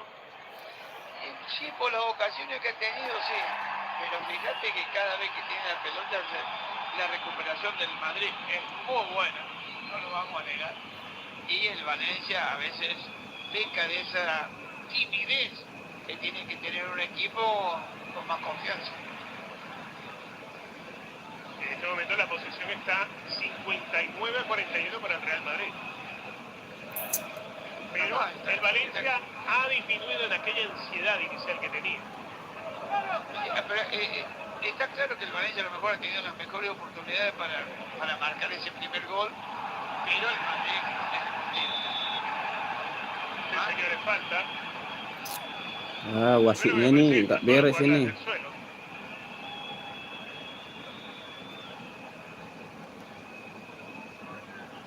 Ceballos. El Valencia tenía una lista de jugadores ausentes, partiendo por su arquero titular Marc-André, Thierry Correia, Rafa Mir, Gavi, que lo veíamos allí. Rafa Mir que llegó, se lesionó. Sí, sí. Lari cepat, kiri muter. El Rioja venía para encarar a Lucas Vázquez, decide ir Oke. por fuera, llegaba. Oke, lewat. Oper, bus. Metió el servicio Hugo, todo controlado por Courtois, una garantía el belga. Courtois jago kali. Es una garantía, pero creo que hubo duro ahí. Con todos los respetos que me merece. Courtois. Fuerte al medio, mira. No buscar a un jugador de Valencia porque no había nadie. Mantap Había kipernya. uno que entraba contra 4 en el Madrid. Le Si faltaba le un pega poquito de apellido, Mario. Claro, ¿eh? Le faltaba un poquito de apellido. No, apellido. Claro, pegarle a Hugo, pegarle duro. Pegarle fuerte. Hugo duro, pegarle duro, Hugo. Pero no. Es decir, cuando vas 4 contra... Es decir, vas 1 contra 1 y 4 que esperan y 1 que ataca, tenés que intentar la más difícil, que es pegarle a cualquiera para que se meta dentro esa pelota. Lucas Vázquez para encarar, ya enganchado al centro, levanta. Tahan. Mbappé que esperaba. Nggak ada Mbappe. La pelota que la cortaron a media, vuelve otra vez Ceballos. Mendy. Ceballos. Afectó la pelota con Bellingham, quiso llevársela a Mbappé, sacado porque...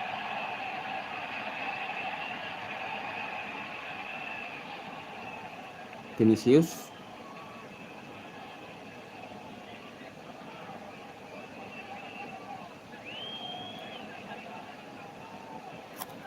Y la gente sigue acompañando al Valencia. Eso sí. Eso es lo bueno, lo mejor que... Position ball Valencia 44%, Real Madrid 56%. No es solamente lo difícil de la situación Menit ke-23. deportiva, sino que la económica también va para atrás. Ese es el problema. Cada vez estás en una situación de que la segunda división te está tocando las puertas de tu casa. Hoy están con la misma cantidad de puntos que el Valladolid. El Valladolid es último por diferencia de goles.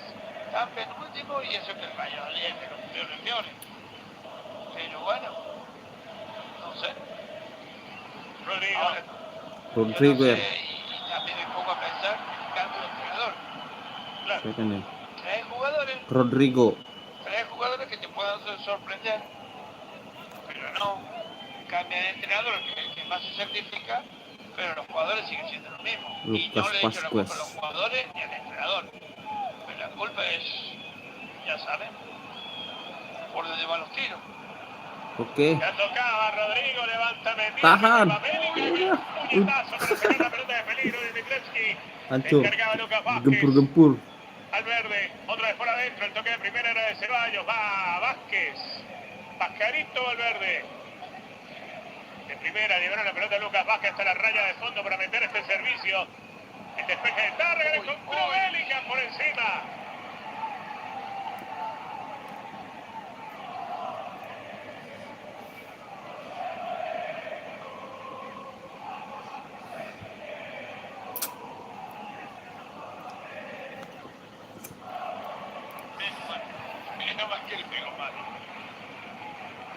Mantap. Set.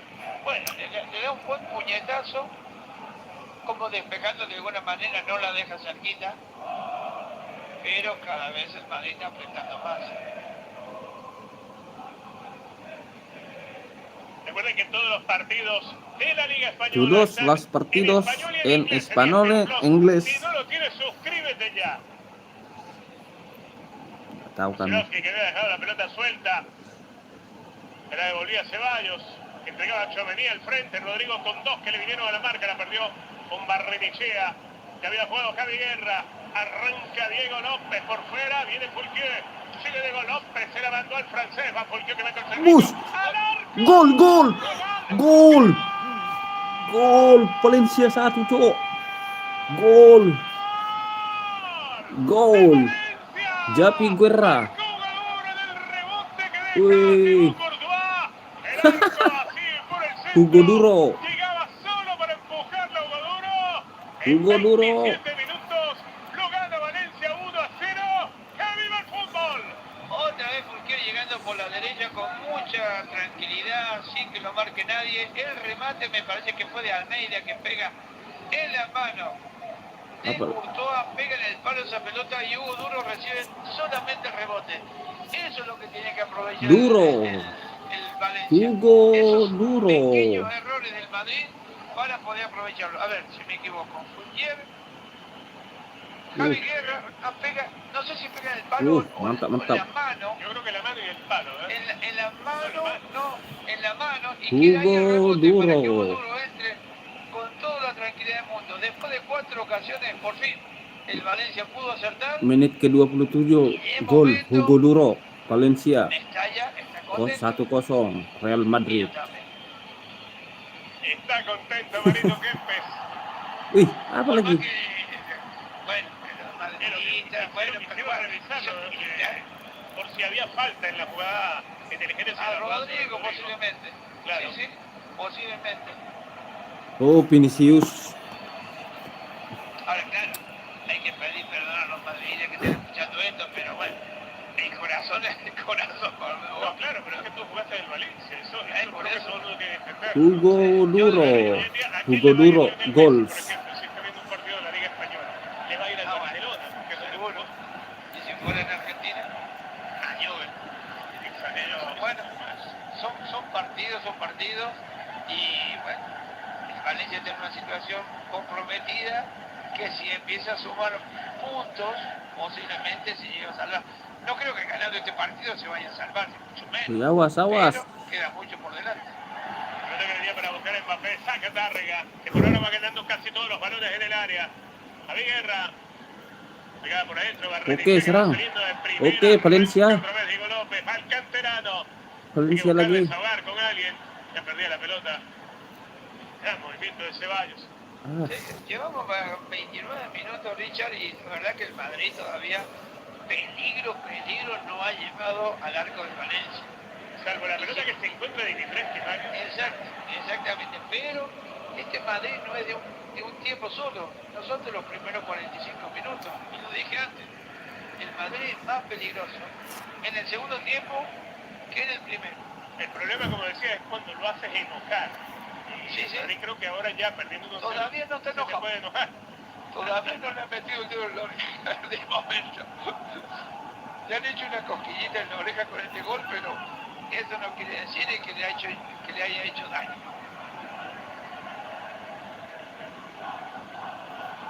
A levantar Dimitrievski. Mete la pelota larga hasta terreno contrario. Venía Diego López que le puso el pecho primero. A Renechea, controló al argentino. La perdía con Ceballos. Con todo Tárrega. Haciendo un gran partido César Tárrega. Yo creo que el Valencia está haciendo un partido serio, digamos. Es decir, nada de figuritas ahí en defensa, tratando de despejar lo más pronto posible la pelota, y cuando la tienen en mitad de la cancha, se trata de jugarla. Espera ver el golpe que tiene Diego López. Valencia, que fue fuerte, ¿no? wah, Y hay uno conectando ya. pemain Valencia cedera.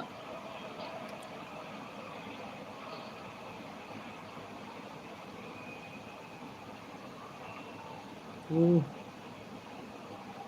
a ver dónde. De momento a calentar igualmente. Hugo Duro. Quiere ver a Arda Güler jugar un ratito. Hoy. ¿Te gustaría hoy ver jugar a Arda Güler del Madrid? Arda Güler, Real Madrid. Mira, tiene partido y partido, digamos.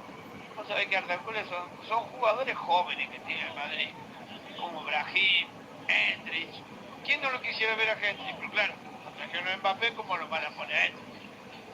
esos jugadores que necesitan motivación, que necesitan minutos para, bueno, para dar ese golpe que todos necesitan.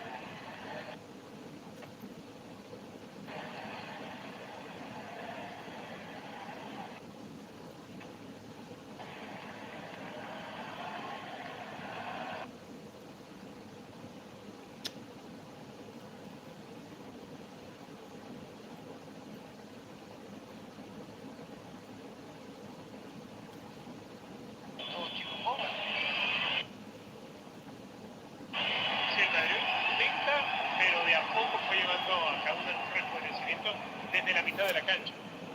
Sí, porque fíjate, ahora lo tiene Valverde, lo tiene Ceballos, Gavi, lo que pasa es que hoy no está, pero lo pone a Tchouaméni. Ese es el problema que tiene el Madrid en defensa. Lo pone a Tchouaméni. Bellingham. No es defensa. Y sin embargo, como tiene tantos lesionados, Bersih es sih. normal que tengan que buscar alternativas. Ahora aquí le marca la infracción a Renechea. Clara la infracción sobre Jules Bellingham, ¿eh? A ver la pierna. Oh, pelanggaran lah, jelas. Va al pie. Entonces la pierna. Bellingham. La pierna. Jude Bellingham. Al principio no parecía tanto, pero sí. Sí, porque no toca ni pelota y sí que toca la pelota. Se va a cobrar para Real Madrid que busca el empate. Para Real Madrid, Kylian Mbappé. Barrera de dos en Valencia. El servicio Awas, atrás, va esperando a Valverde, Valverde awas. al arco. El desvío que va quedando por fuera se va a ir a la última línea para el tiro de esquina. Ahora te digo, cuando Valverde le pega Hati-hati al área, Valverde. hay un 75-80% que vaya entre los tres palos. El otro 20% Tchouaméni. que vaya adentro. Claro. Push. Porque si se cruza alguien, por ejemplo. Ya se acaba Diego Lopez, vuelve otra vez Valverde. Montando Tchouaméni que se da la vuelta. Le pegaba abajo. Oke, mantap sip. Tchouaméni. Tchouaméni. Iba afuera, pero para por las dudas. Estaba bien situado.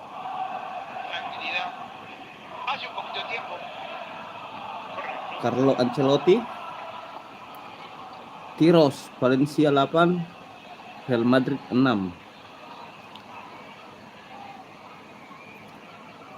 ¿O mañana vamos a la provincia, Richard, o qué? Sí, bueno. Vamos a las entrañas de España. Claro que sí.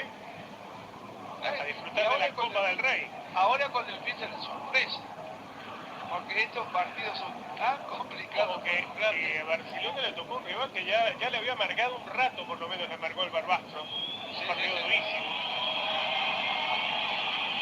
Wih, hati-hati, as Mbappé. Hasta la raya de fondo, un trosco al área. Yo no sé si le hicieron una cosa en la espalda, Vinicius. Vinicius. Nggak ada penalti. Ah, kau Vinicius. Fíjate que hoy, ahora se ha llenado y siempre le toca esa banda y los más. Dikit-dikit penalti, dikit-dikit mau penalti. Ah. Porque eso es un. Sí, lo agarra, lo toca, es un empujón, como puede ser en cualquier momento. Que puede ser penal, que no puede ser penal, eso ya no me meto. Pero que son faltas normales dentro de la lucha que tiene por la pelota. Yo, Vinicius selalu ini. Ah. Encima con esa Ah, kartu kuning Vinicius. todo partido que juega Vinicius en Valencia se recibe una tarjeta. Le damos un limoncillo entonces, pero se va. Bukan, Ceballos kuning menit ke-35. Seguro. Bukan Vinicius, Ceballos. Yellow card. Hati-hati. Oh, mantap. Mantap.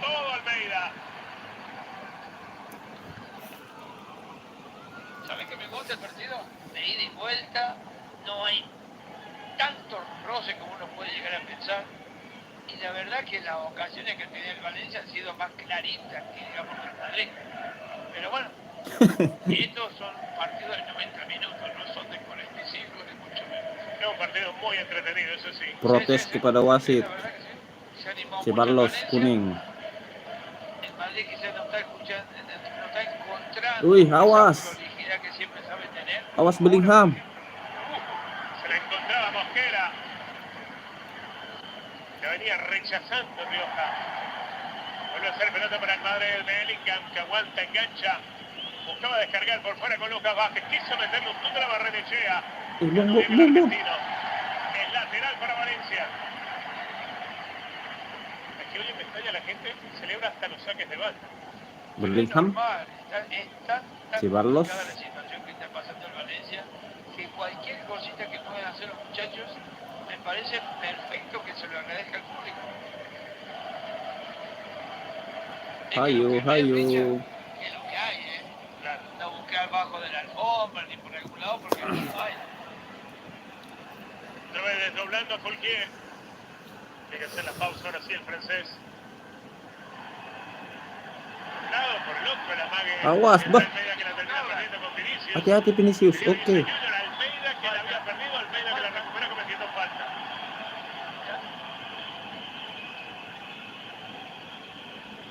Vinicius.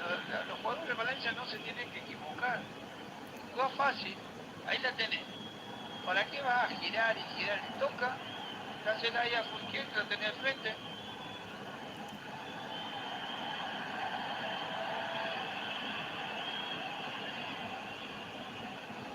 Fue a cobrársela, la que perdió Vinicius Junior. Balas dendam. Exacto, fue a cobrársela. Se enfrentaba Mbappé, descargaba atrás. Awas Valverde. Hampir. Un sablazo que mandaba fue de Valverde. Creo que habrá sido 20, 25 centímetros por arriba del travesaño, le pega muy bien, tiene el espacio suficiente. Muy cerquita del travesaño. Yo por más que Dimitrievski se hubiera tirado, no llegaba ni con una bien ocho.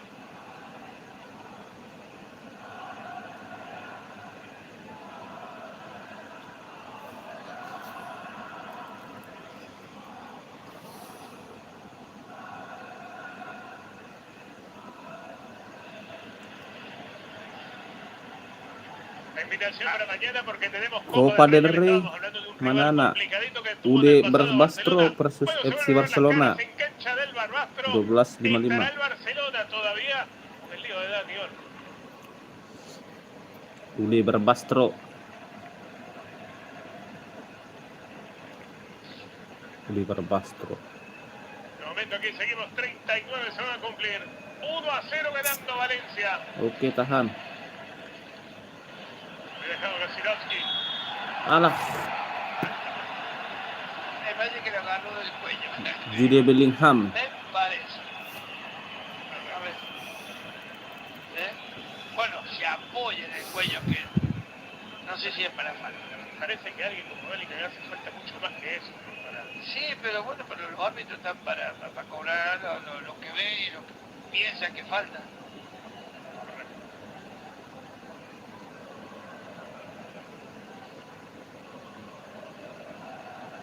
La descarga Germany a Lucas Vázquez.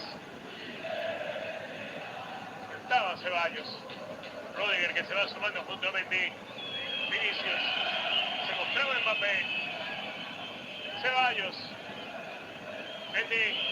Vuelve Vinicius. Se dice que trata de marcar más en el espacio reducido. Tiene que Mbappé por izquierda para encarar. Dejaba a Fulquier el camino. Intenta el servicio. Hati-hati. Awas Valverde. Chonemi. No podemos decir que no la agarro bien. Lo que pasa es que se le ve muy arriba, ¿ves? En esos casos Valverde es mejor definidor. Fíjate en esa clase de rebote de afuera del área. Pero bueno, era Valverde, se salvó el Valencia. 40 para 41.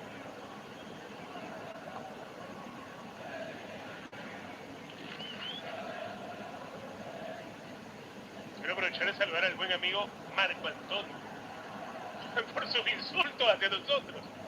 ¿A nosotros? Claro. Pero ¿qué culpa tenemos nosotros de qué? ¿Sabe que en esto, si en una alguien piensa que es falta y no lo dices, es el tema de cómo la gente percibe las cosas, ¿no? O sea, bueno, depende de la Oke, camiseta. bentar lagi half time. Valencia 1, Madrid 0. Si vos sos hincha del Madrid, todas las faltas a favor del Madrid tienen que ser falta. Pero a veces sí y a veces no. Yo siempre respeto todo lo que digan. Claro. Yo no me enojo por eso. Claro, por eso si vos vas a insultar o vas a discutir es otra cosa. Cuando insultan, me molesto. Cuando no, Awas. estoy hablando tranquilamente. Vinicius. Atención a esta con Vinicius Junior, le pega abajo. Ok. Para que controle Sip. Dimitrescu. Y si te digo que este primer tiempo el Madrid ha Vini tenido JR. menos oportunidades que el Valencia para marcar el Vinicius empate, Junior. te lo digo. El Valencia podía haber marcado 1 o 2 goles porque lo tuvo más clarito. El Bampe. Madrid de momento solamente el tiro de Valverde. Y ya. Y si se enoja, no hay problema. ¿Qué querés que te diga? La dejaba Chomení. Lucas Vázquez. 42 para 43. Ceballos. Volvió otra vez Mendy. Abierto por derecha, esperando está Rodrigo. Contra el suelo primero para luego descargar atrás. Llegó Valverde. Rodrigo. Lucas Vázquez. Valverde. A Pajarito. Ceballos. Filtró la pelota. Aguas. Para Vinicius. Al arco, tapa Dimitrescu. Vinicius. El empate para el Madrid. Se la tiró de China. La más calidad que tuvo Vinicius. El Oh. zurdo lo he visto muy Makin pocas kendor veces ini definir. Valencia nih. Lo veo definir más con la derecha, con un poquito más de habilidad. Pero Pero la fíjate, Valencia. esta vez tira más al a ver. Arriba el arquero. Mbappé que ya llegó sobre la pelota. Se ofrecía a Valverde. La lleva el uruguayo. Ceballos.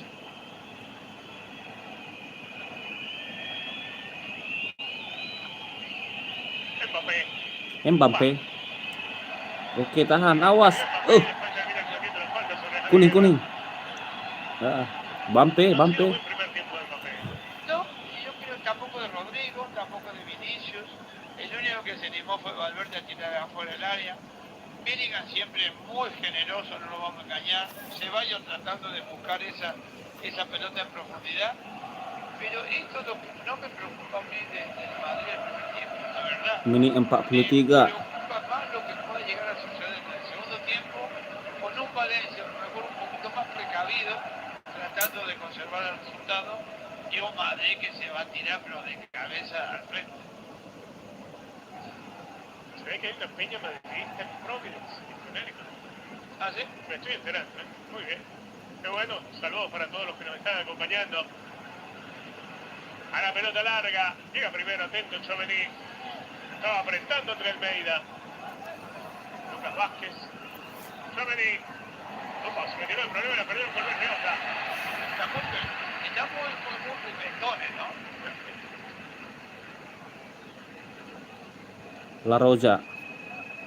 Ahora si vos me decís un Madrid puntero, digamos, con una diferencia de muchísimos puntos ante un Valencia penúltimo, el que ve este partido diría, pues no se lo podría explicar, por lo menos en estos primeros 45 minutos. El Rioja. Claro. El Rioja. Oke. Valencia. Tenía la pelota Javier. Oke. Alah. Control bola. Miss. Bueno. 3 minutos más de sufrimiento. Jugaremos hasta el 48. Pero, a ver, domina el Madrid, pero no sufre el Valencia. Sí, por eso te digo, 12 a 40 puntos son muchos puntos de diferencia. Oke. Tambahan waktu 3 menit babak pertama. Si vos ves el partido, las posibilidades que tuvo el Valencia, más clara, menos clara, han sido mejores que las del Madrid, a excepción de esta última de Vinicius.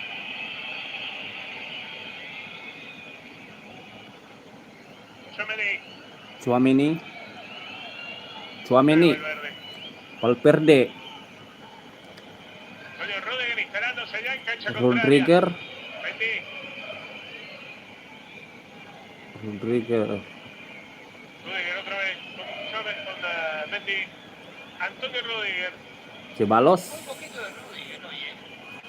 Bueno, a partir de los 15 o 20 minutos del segundo tiempo, cuando las Valverde. cosas no se Chonemi. clarifiquen un poquito. Valverde. Arriba del área quiso meter el servicio. Ceballos apunta al área, mete el centro, va a salir el Awas. segundo palo, vino a buscar la Bellingham. Digempur terus. Bellingham. Para no perder la pelota.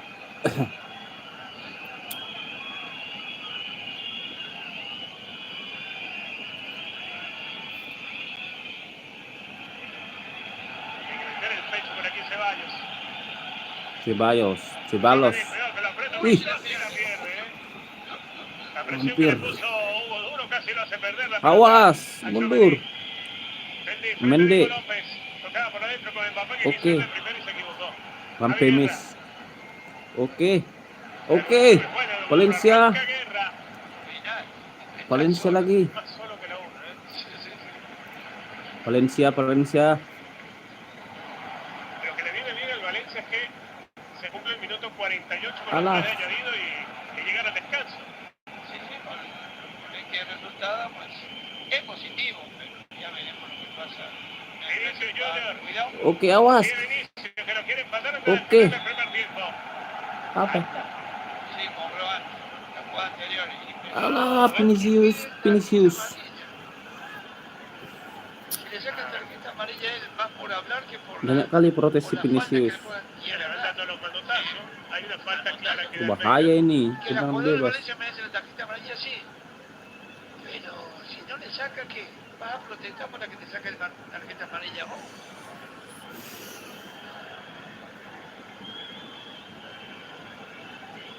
A pelota aquí de Rodrigo detrás de la pelota.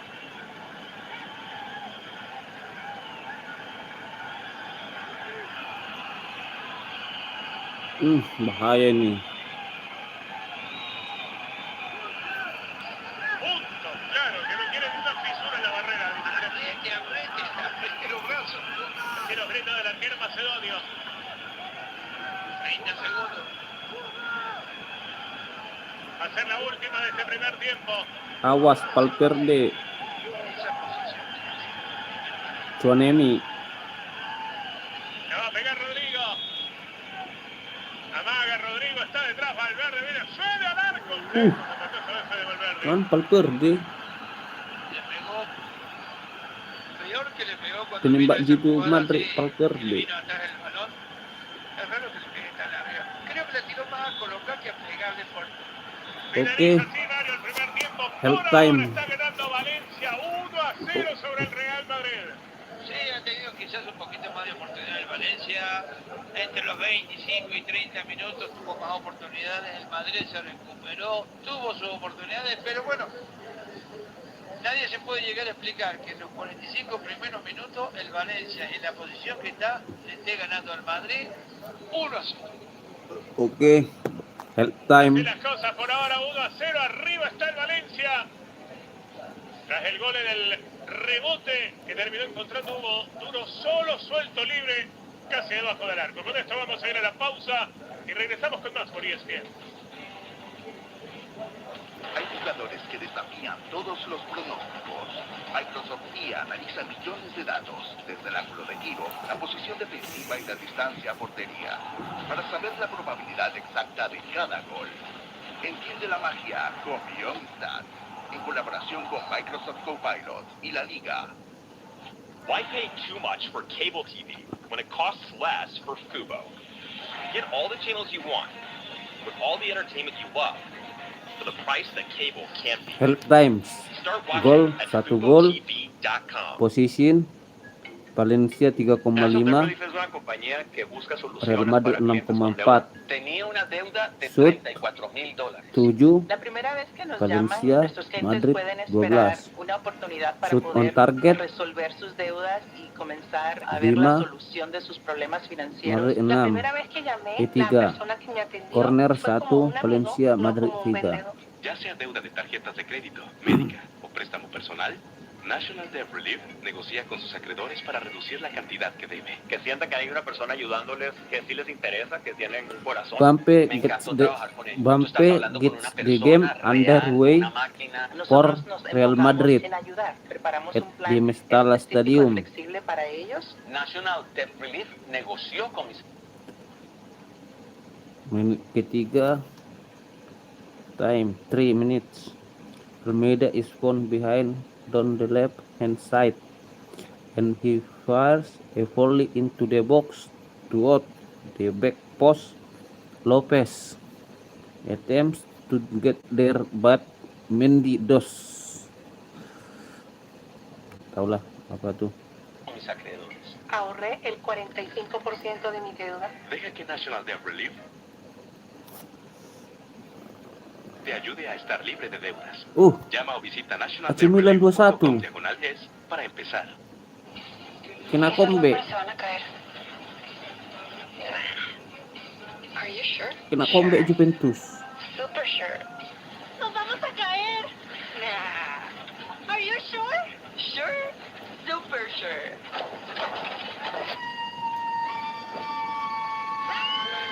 Don't be sure.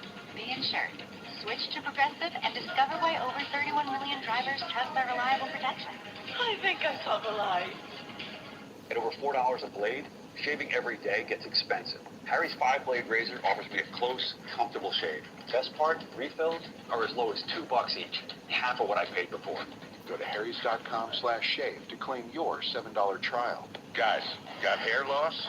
I know what you're thinking. Should I shave my head? Comb it over? Wear a hat? Just stop. This isn't 1970. Keep your hair and your confidence because Bosley, America's #1 hair restoration experts, can give you your real hair back permanently. Check them out because they're giving away an absolutely free information kit and a free gift card to everyone who scans this QR code. Dude, you don't have to look like your dad because this isn't your dad's hair loss treatment. People all over the country trust Bosley because they're ahead of the curve. They use the latest technology to give you your real hair back. And the best part, Bosley's permanent solution is protected by the Bosley Guarantee. Let them show you for free how awesome your hair could look with an absolutely free information kit and a gift card for $250 off. Scan the QR code. Don't wait. Scan the code now and ask about the Bosley Guarantee. Primeros 45 minutos desde el Mestalla. La buena noticia para los del Valencia, lo están ganando 1-0 frente al Real Madrid.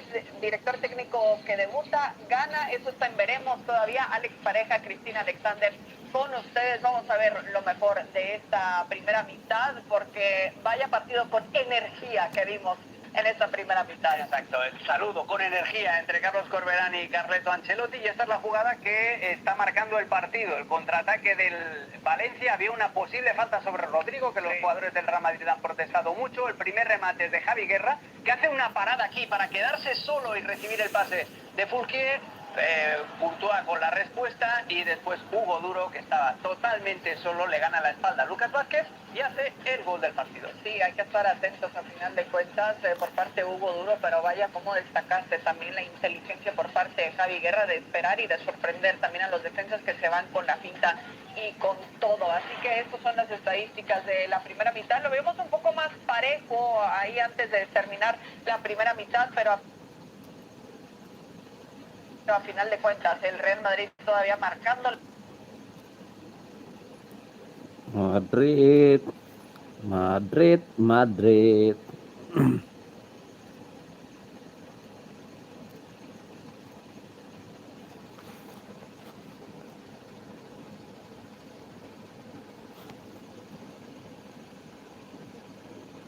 Mana nih?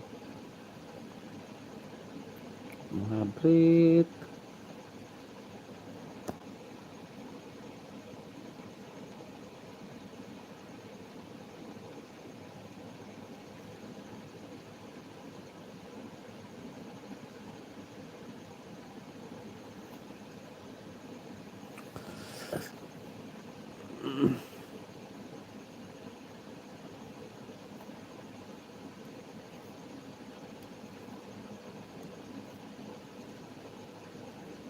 match, you made a good point about how important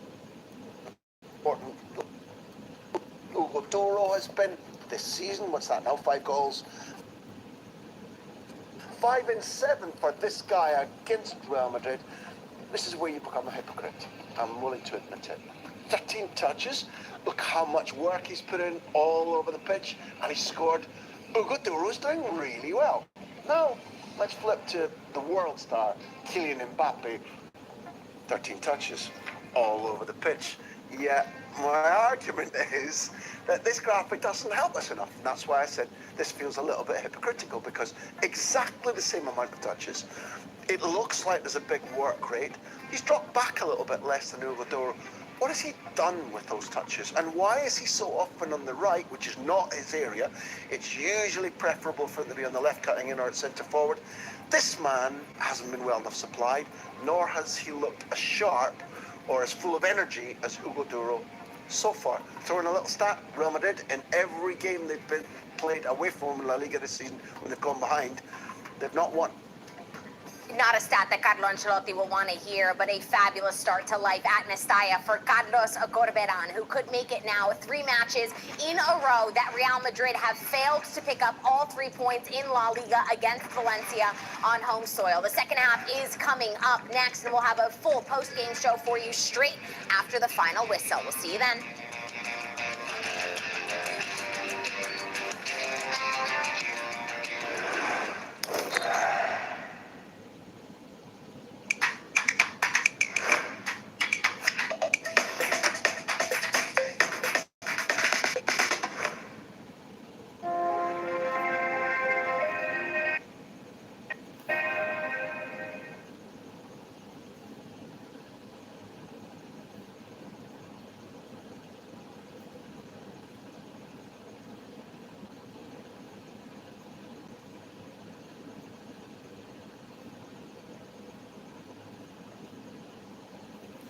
Madrid.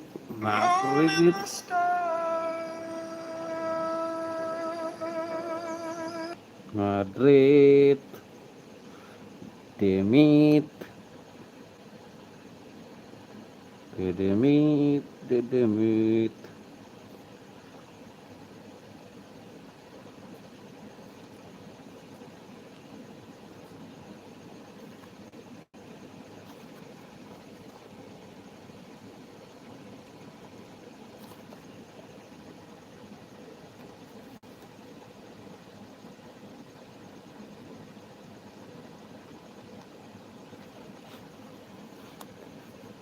Noticia para arrancar este 2025 es que no solo te falta ver la segunda mitad de este compromiso frente al Valencia, sino se viene la Copa del Rey el lunes, y lo que acabamos de ver, estamos en cuenta regresiva de la Supercopa de España, la semifinal que se disputa el Madrid.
Insight mentioned just how exhausted Luis Rioja looked, but yeah, looking at the bench, there's not too many options for Carlos Corberan to draw on.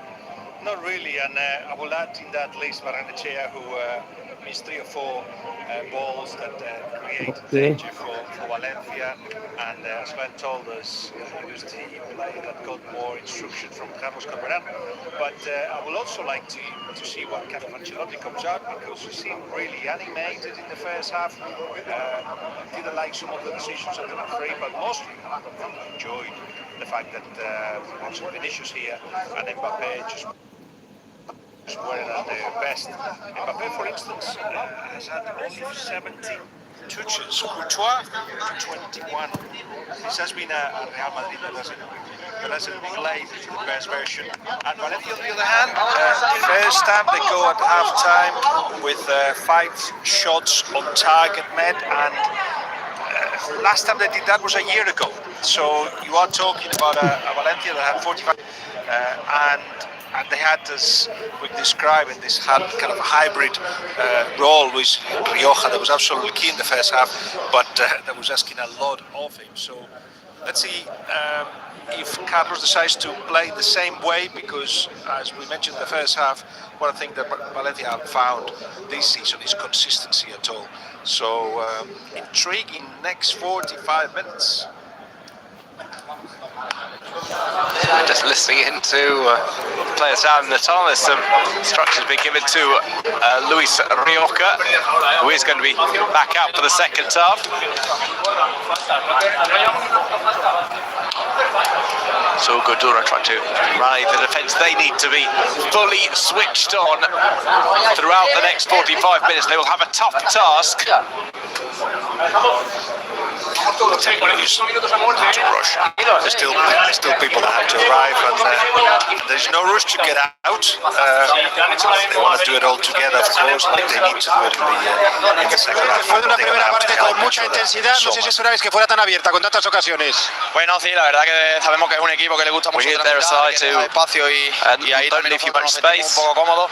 Y bueno, esperemos que en la segunda parte podamos competir igual que la primera. Al final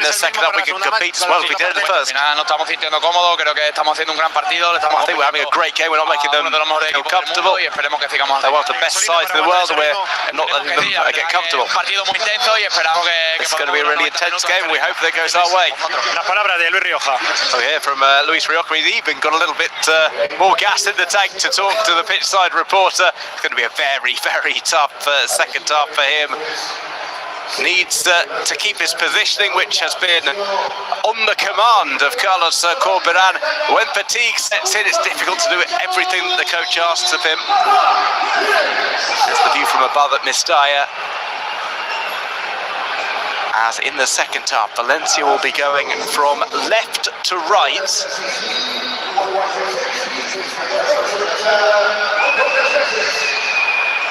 Kylian Mbappe's had a couple of efforts. Fede Valverde, more than anybody, has been shooting on sight from outside the box. So no changes for either side for this second period. Valencia get things underway. Here's Yarek. Rioja. It's going to be different for Rioja as well, because he's not going to have Carlos Corberán alongside him in this second half to give him instructions on his positioning. It can be a relief for some players not to have the coach bellowing into their ears. Sometimes some players have told us that they played at left back or left wing in the first half. They've had the coach talking to them constantly, and then for the second half they've been swapped to play on the other side to get more of it in the second half. If Rioja will have to go it alone in this second period. Here comes Folkier. Guerra just couldn't quite bring that under control as we ran down the Valencia lineup. Dimitrievski, Yarek, Mosquera, Tarrega, Folkier, Rioja, Barnechea, Guerra, Lopez, Duro and Almeida. It's for Real Madrid, it's Courtois in goal, Monti, Rudiger, Tchouameni, Vasquez, Valverde, Ceballos, Rodrigo, Bellingham, Vinicius Junior and Kylian Mbappe. Here's Bellingham. Held back by Torre, was maybe lucky not to get booked in the first half. Well, Diego Lopez tries to turn his hand to refereeing, and our matchday official didn't much appreciate that. Wanted that ball moved back a bit further. Ceballos. Vinicius Jr., a rare moment of miscontrol from him. Runs that out of play. Well, we've seen no changes for the second half, but Glenn, we've got a few players warming up already for Valencia.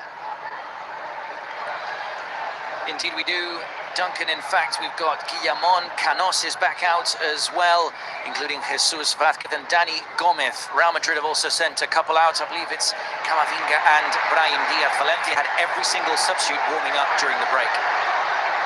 This is Folkier, tries to play one through. It was a nice idea from him, but Hugo Duro hadn't made the run. Substitutions likely on the hour mark here at Mestalla, where attendance is just shy of 46,500. Notice that Folkier was attacking, didn't have much companions on that adventure. Just a couple of forwards in front of him. It's a matter of understanding what this game requires from now on, and he will not be just gone on the attack without even thinking. He steps in front of Vinicius Jr. and it's going to be a corner kick.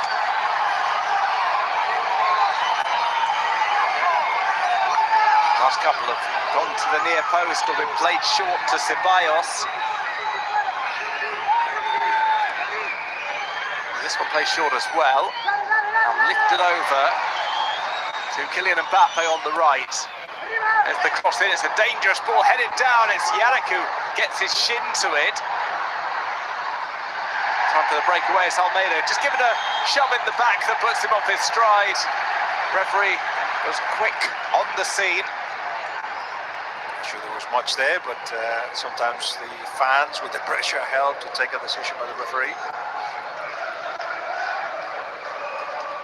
That was that little stumble. This was the previous delivery in. And the clearance from Yarek. Foul given on Hugo Duro.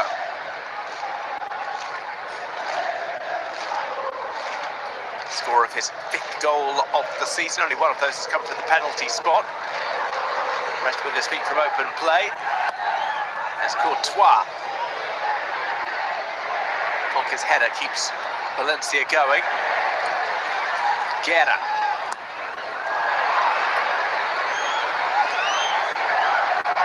Madrid have dropped a few points as of late. Just recently that thrilling 3-3 draw against Rayo Vallecano at Vallecas in mid-December. Came at a time when Barca were also slipping up.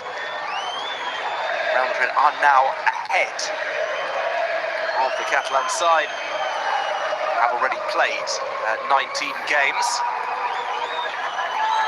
Top of the pile, Atletico Madrid, who've played 18 and 41.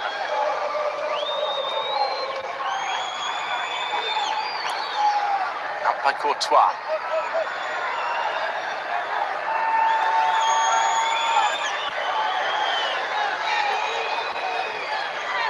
Plays to Ceballos, who, as ever, is entrusted with bringing that towards the halfway line. Here's Valverde. Mbappe just slots in behind Torre, now holds his run. Diagonally now to show for the ball. Here's Rodrigo. Rodrigo, he was trying to lift that to the back post. He had Mbappe waiting near the penalty spot. Something of a wasted opportunity for Los Blancos.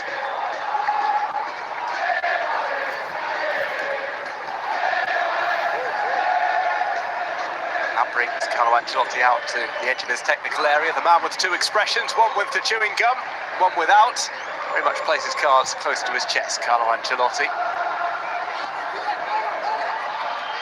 Well, though, as Glenn can attest to, Carlos Corberani, he remains very animated on the sidelines, giving those instructions.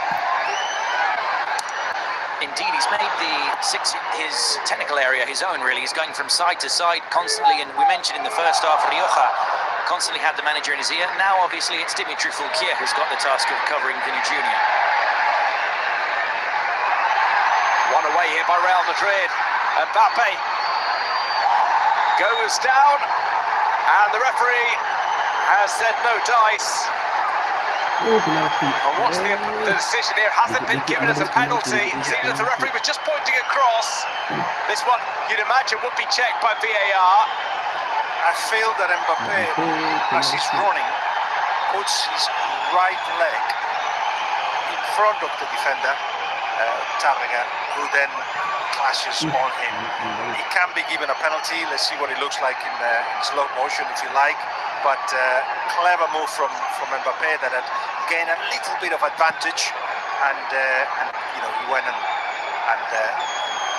took the opportunity to fall down. So I don't see much there.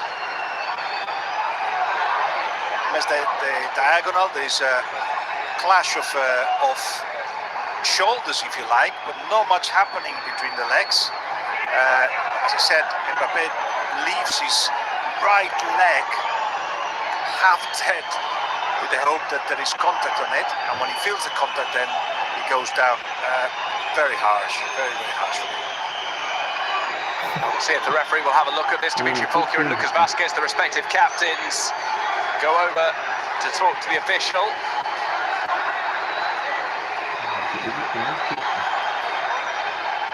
Valencia have said that hard done by some VAR decisions in the past, as well as the fact that some haven't been checked by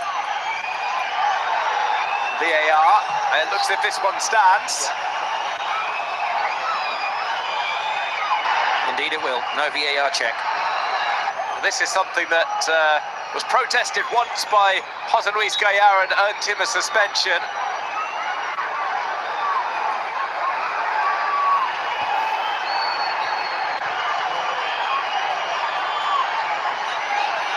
Plenty of quality penalty takers. Yeah, this drives managers crazy that the referee doesn't go and check. And triple check, he's got the opportunity to do so, but anyway, he's been given a penalty. So Jude Bellingham will take this spot kick. It's Torre Dimitrievski, who tries to make himself big.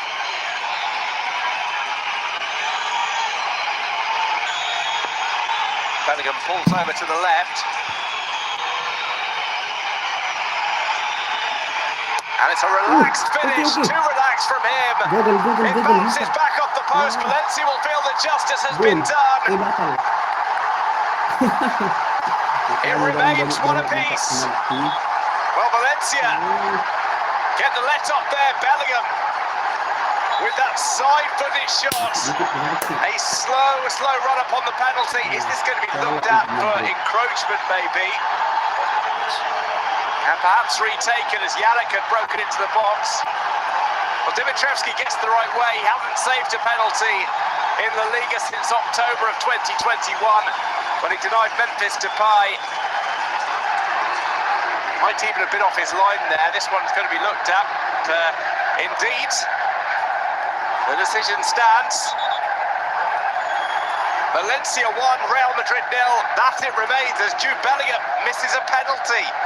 Yeah, for the Madrid press, it will be forgotten that perhaps was a penalty, but it will be reminded that referee should have just given the opportunity to be retaken. For the Valencia media, as you say, it will be justice done, as it was a very, very harsh penalty. Not enough contact, in my opinion. Just because of that, because Mbappe just plays for it.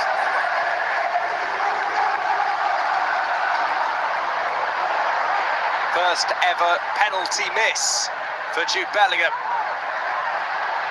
Taken 4 and scored 4 before today. Denied by the woodwork. So Real Madrid failed to get the equaliser. He has scored 2 penalties in the Liga. Past Luis Maximiano of Almeria last season. most recently on the 1st of December last year against David Soria, scored against Getafe in that 2-0 victory. Look at the way Valencia is playing.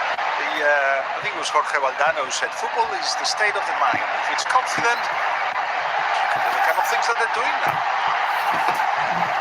Valencia spread play out to the right-hand side. Here's Diego Lopez. Goes outside. Balde was following him every step of the way. Look at the stands.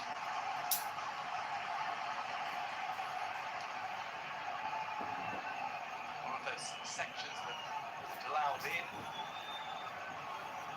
Start to see. Here's another look at the penalty from Bellingham. Does anybody stand down, Glenn? No, they're all up on their feet now, especially looking to deal with this corner. So too on his feet is Ancelotti, still arguing with the fourth official. Dimitrievski calls for calm. It was actually the post that gave him a helping hand. Here's Rioja, headed away by Bellingham.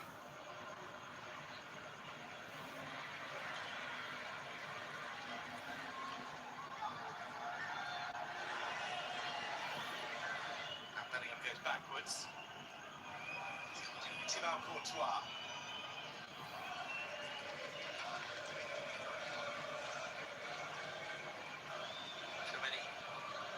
Slows it to a standstill. Rudiger. Pam's doing the pause down a little bit ahead of time. Got around about half an hour to go here. Valencia still lead the way, courtesy of that goal from Hugo Duro.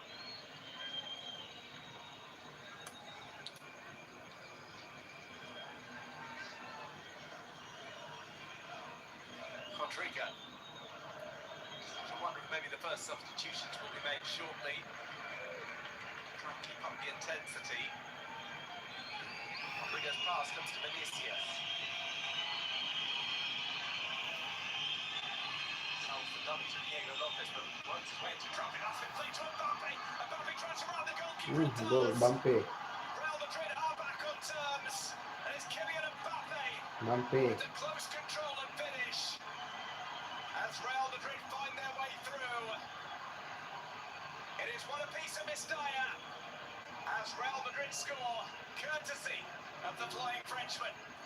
You know Real Madrid are capable of doing that if they behave the way they did the last 4 or 5 minutes. Vinicius was trying different ways to get in. Offside, of course, offside. Bellingham just found a run of Offside. Mbappe, but this will have to be checked. Offside, Mbappe offside. Hands just a few centimetres past Dimitri Volkia when the ball was played. Offside. For the finish. Mbappe offside. Might be looked at by VAR. Can confirm that it is being looked at. All the Valencia players warming up. We've got the linesman on the other side saying that it was offside. Well, you hear the score, not just about. Offside. Sums it up without the referee having to say anything. Okay, offside. Nice. Mbappe's effort is scrubbed. It remains Valencia 1, Real Madrid 0. No goal by the most Offside. For Valencia to win a game like this, everything has to go in their favor. Bellingham has to miss a penalty. Referee had to miss that the goalkeeper actually was away from his goal line. This allowed goal because Mbappe makes his run a little bit too early.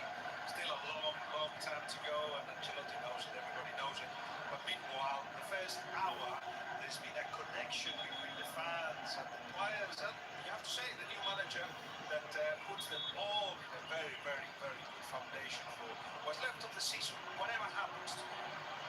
Dimitrievski has gone down. Seemed quite rocked on his due to. Seems like a problem with his ankle. Jaume Domenech is low down the pecking order in terms of goalkeepers at Valencia. He is the longest serving shot stopper though. He is warming up. So the long list of things that was described for something to go Valencia way, and it's a local hero. So maybe him actually saves Valencia, and that would be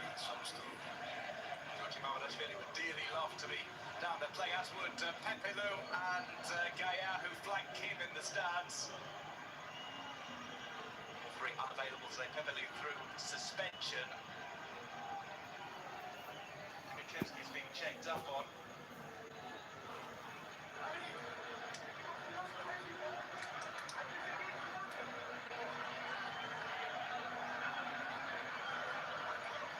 Mbappe has gone over to check on the North Macedonian international. German Dominic is warming up with quite some intensity on the sidelines. In fact, he got the loudest roar of any of the substitutes when he was sent to warm up. We'll see now if Dimitrievski can carry on. It looks like he will be able to. And just seen Ugodura being given some instructions. We couldn't quite hear what was being said to him, but it was seemingly about the distance between him and his teammates.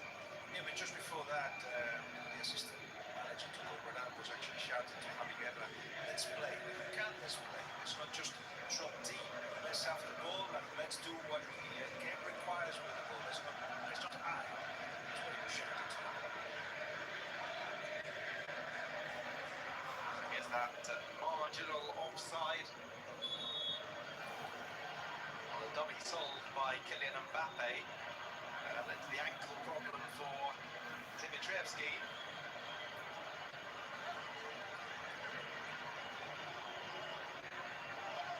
It remains 1-0 as that goal was disallowed. We'll have a sizable amount of stoppage time added on at the end of this one.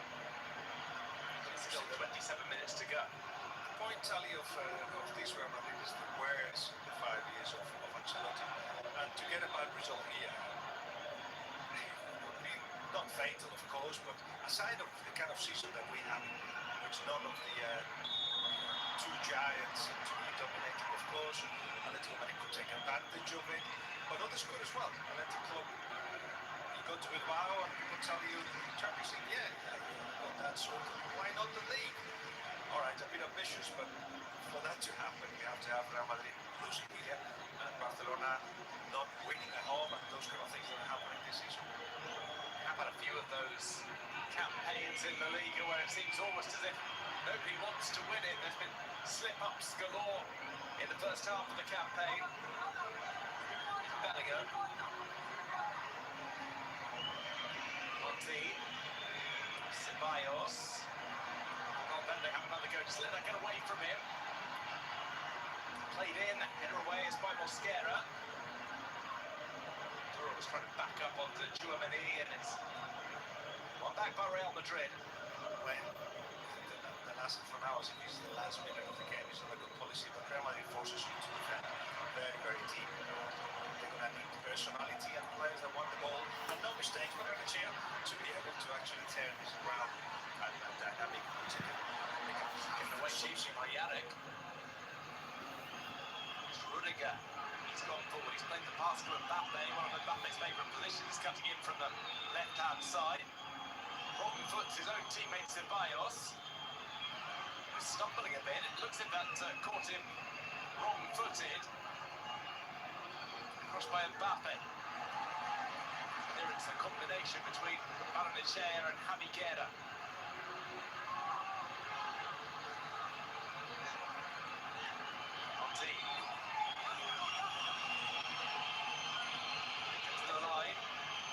Vinicius. And Valencia passing their way out of trouble. It's Luis Rioja. Goes on one of his first sprints of the second half. It's quickly brought to an end.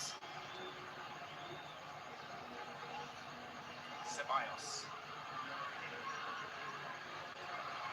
Carlos Corberán is preparing his first two changes as Valencia manager. Hugo Guillamon and Sergi Canos are getting suited and booted.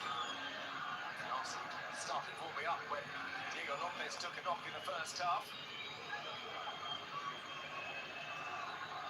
You want a player who can feature in a variety of positions. Centre back or from midfield, and a header grazes the top net. It was Rodrigo who got the touch on it. Bellingham was waiting as well. Still life for this Real Madrid side and then stuff. Yeah, they are applying the right idea. They're defending very, very high. They're moving the ball from side to side. A lot of players getting into the box, and things normally happen when Real Madrid starts playing that way. It is down to Valencia why this is happening too. They're unable to give 2 or 3 passes against the amount of pressure.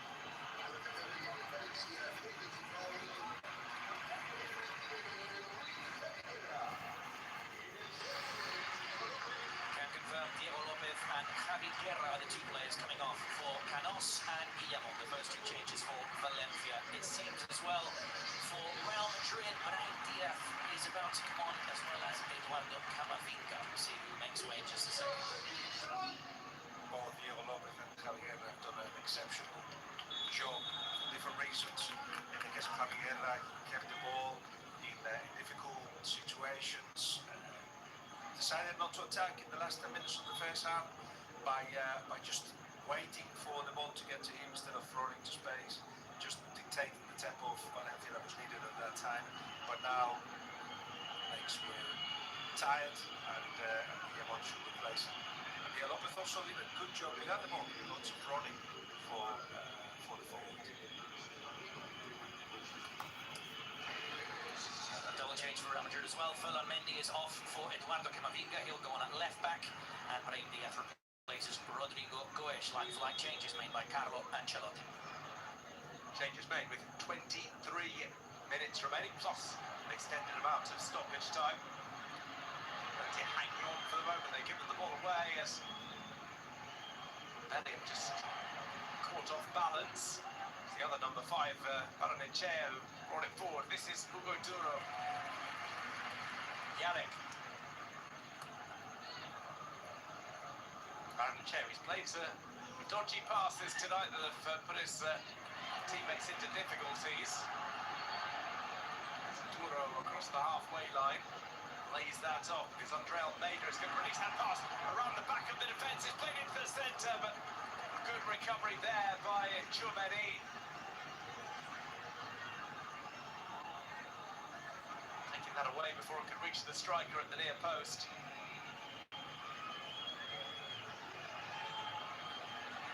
Camavinga, first touch for him since coming on.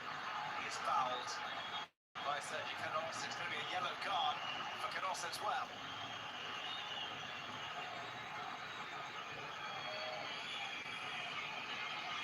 Outside by Camavinga.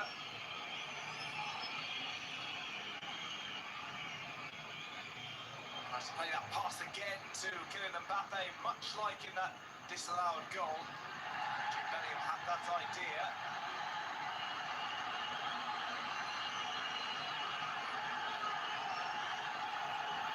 Barrenechea was down. Getting a slight kick off the ball.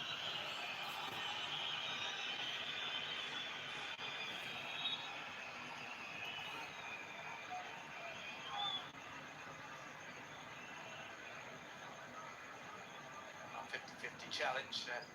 Camavinga comes off the better of the exchange. Barrenechea is back up.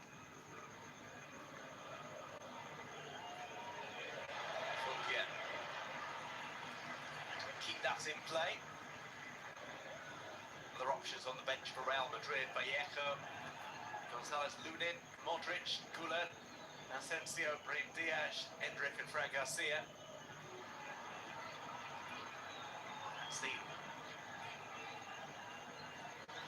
Arda Güler warming up in the first half. The fact that Brahim Diaz comes on maybe means Arda Güler will have to wait for a little while. Camavinga. No, it's Vinicius rather, who's making that run inside. Here's Camavinga. Played too short for Folkier, and gets a push over from Vinicius Junior. Folkier plays that from on the ground. And catches Bellingham low as well.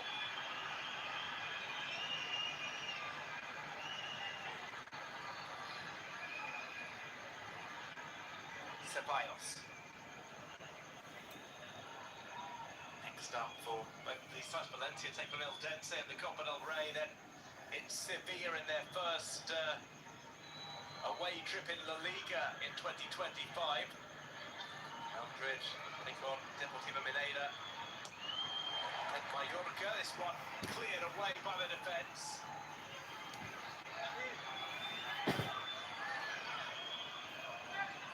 Again, against Mallorca coming in the Spanish Supercopa, potentially a final as well in that competition in Saudi Arabia. It will be away for next week. Other half of an equation is Barcelona Athletic Club. Camavinga goes down. Reina again escapes the booking. It's interesting that it's Camavinga mostly on the left-hand side, and Vinicius is waiting for the ball to get to him in the middle. Sometimes you see the same space as Mbappé. It's as if he doesn't feel confident enough or the right age to actually beat defenders, or there are too many, or he's been told to just wait in the centre for the ball to get to him. Ceballos takes the free kick, right foot of delivery from him. There's the header away. Camavinga gathers that up ahead of Hugo Duro of Ceballos.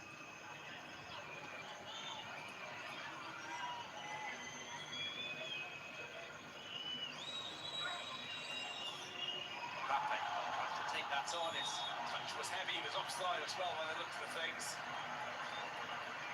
But as you see, it's where Mbappé is, the wide areas used by Lucas Vázquez on the right-hand side, Brahim as well there, and on the left-hand side is Camavinga, who's using that space.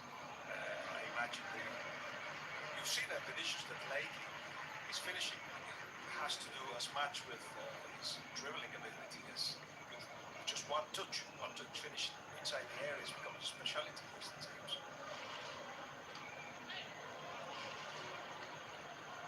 Dani has some space here on the turn. Play to Vinicius. Jorge trying to guard him. Here comes a shot from the second line. It was Lucas Vázquez who was making his way through. He claims there was a deflection on that shot. The referee believes otherwise.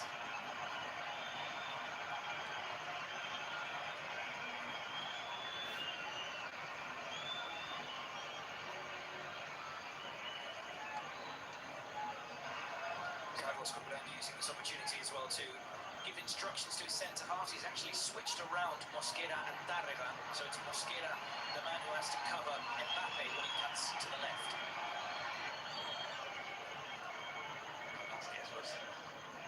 So you could hear the ball catching a deflection, the referee could not.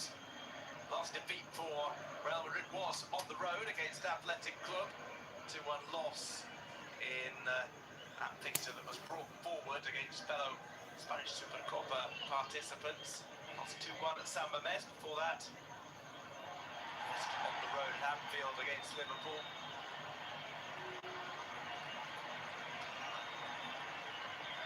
He begins to run down the clock.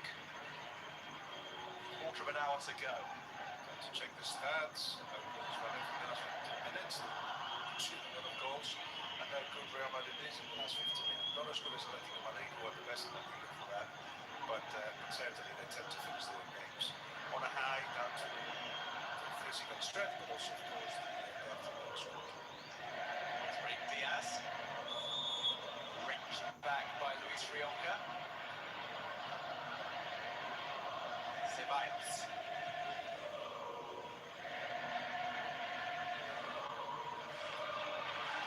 Delivered over. It drops here for Vinicius Junior. Mosquera's in front of him. Vinicius Junior shrugged him off. And Volkier runs in front of him, makes the block, and there's afters as well from Vinicius Junior. It was a light push in the face of Dimitrievski. Referee had his back turned in pantomime style. Dimitrievski goes down. Real Madrid players want to pick it back up, but Dimitrievski wants to stay down, to run down the clock, and also, so this is looked at.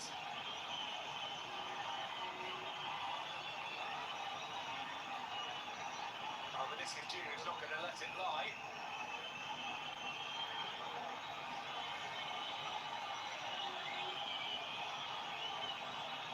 Offside. Came from this delivery, which looked like Mbappe was in an offside position.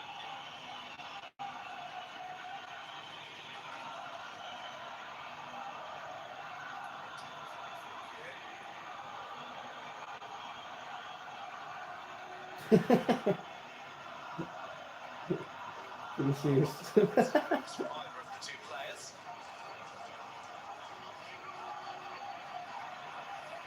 You cannot raise your hands to even touch a rival. If the referee wanted the he can take a big punishment to Vinicius. He's going to look at this. That's what the rules say. You do that. Red card, Vinicius. Itu perilaku nggak sportif itu. Potential sending off. Some more pushing and shoving.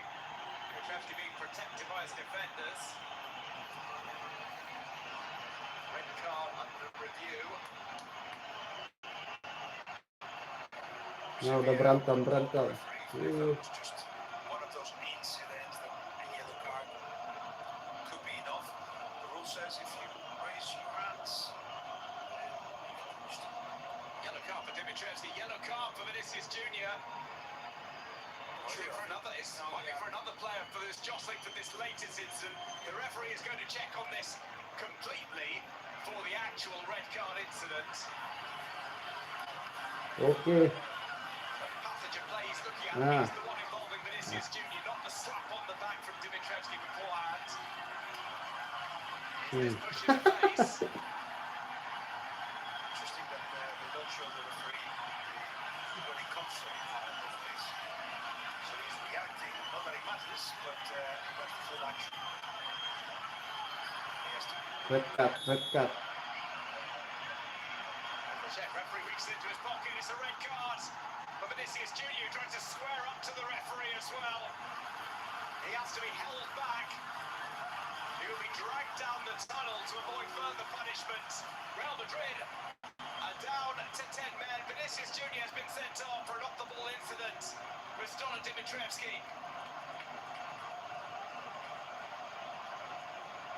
Meanwhile, Luka Modric is preparing to come on. Jules said Dimitrievski wanted attention directed to what had happened there.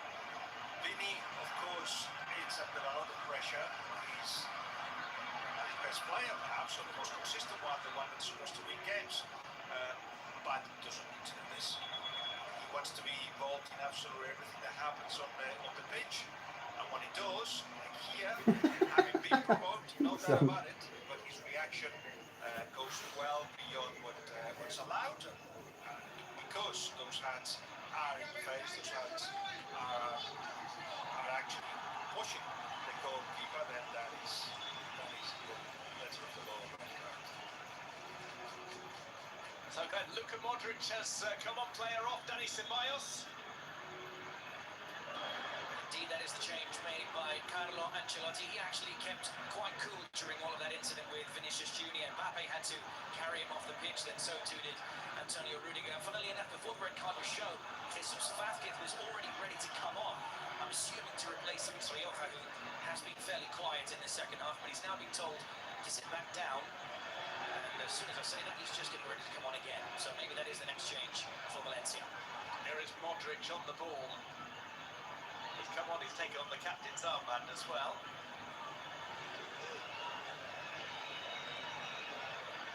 See Camavinga receiving that short pass. Valverde. Playing to Bellingham. It's another one for Mbappe to race in front of Kuning.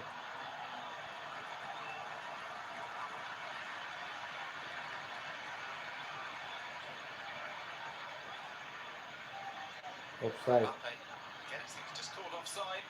Third or fourth time in the second half.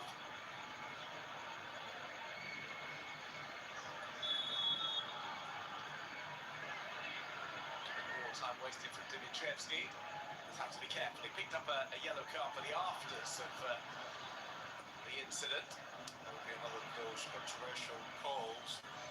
Was it offside? Wasn't. Very, very tight, but as a consequence, it was a foul that wasn't inside the box. Again, you know where the person's going to go, where the Valencia person's going to go. Camavinga. Under dangerous, giving some instructions to his teammates as to where to position themselves. Dimitrievski won't take any chances there, kicks that into touch. The ball will be slow in coming back on.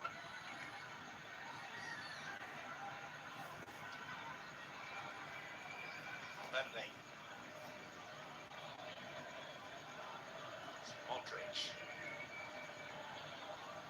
Chasing it down by Vasquez. After VAR check, will have some considerable stoppage time too. Already extensive additional time we were going to have.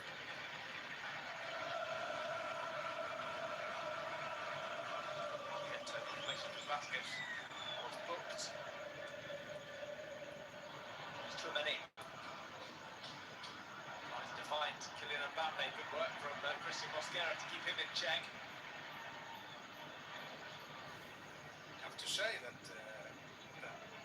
you forget the penalty incident, the sending off, all the actions that has distracted us. Nobody have not played good enough. They've been hoping that at some point something will happen instead of creating the conditions for good things to happen to them.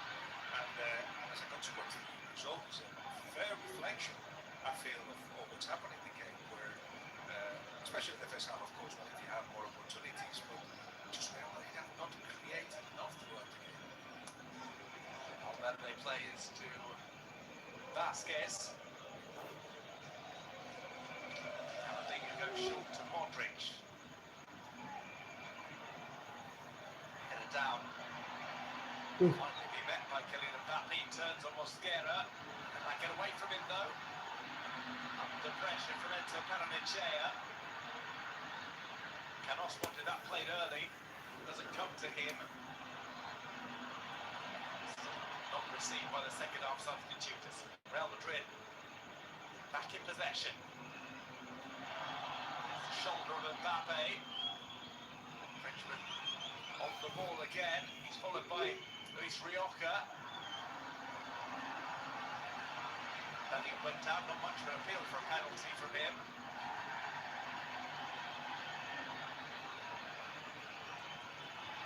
And quite wisely able to withdraw his attempted clearance. Rain Diaz, now Modric. Camavinga.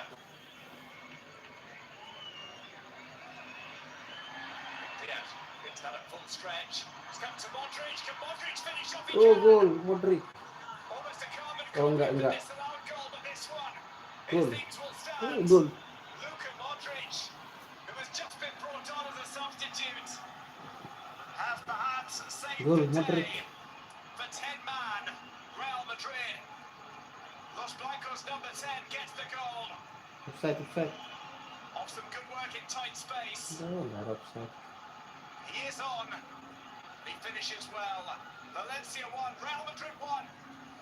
Well, that's the integrated passing that we were asking Real Madrid to do, because they can, in small spaces, they are able to produce matching as they've done there. It required another assist from Bellingham. He'd done it in the disallowed goal. He'd done it here as well. Very clever to see that he had no option to finish that one, but somebody had made a run and he just had to put the ball in front of him, and somebody was Modric, usually in those positions, but of course Real Madrid had to take a couple of steps Baru forward main 2 menit and udah gol. themselves on the edge of the box. Valencia, when that happens, games are very long and things tend to be in the favour of Real Madrid, so 1-1. First goal of the season in La Liga EA Sports.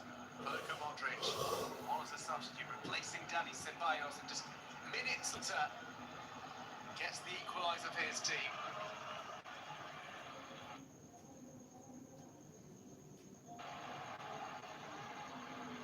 This was a second half in which not much work was done for the goalkeepers. There was the missed penalty. There was the disallowed goal of Real Madrid that cross finished with the head of Rodrigo, and the goal of Modric. Nothing from Valencia, of course. They were ahead, and in the head they felt that they had something to lose. They spent most of the time, most of their energy trying not to concede. Check up late there by Luka Modric. It's going to be a booking. for the Croatian. Came in just slightly late and will be suspended for the next league game for Real Madrid, which is some way away. In fact, it comes against Las Palmas on the 19th of January.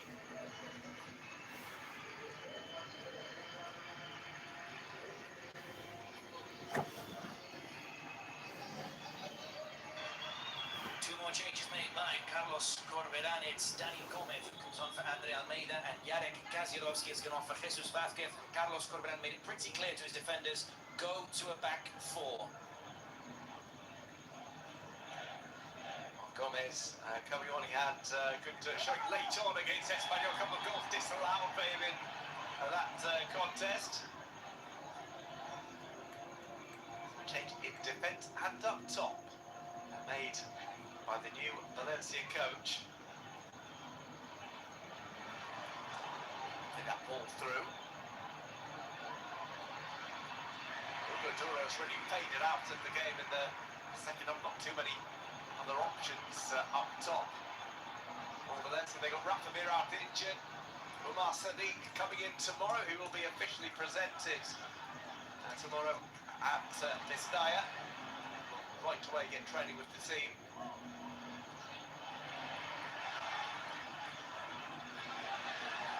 Soon we will find out how much stoppage time is added on. This game, you can imagine it could even be 10, 11, 12 minutes. Various pauses in play. What night can still continue further for these two sides. First game of 2025.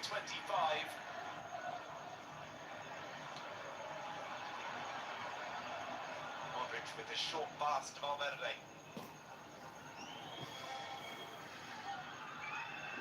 Rudiger. Stumbles over under the challenge from Duro.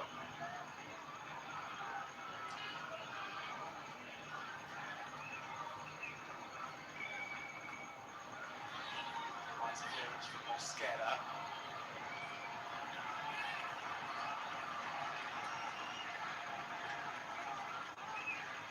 Possession has still been fairly balanced despite the relentless nature of Real Madrid's attacks.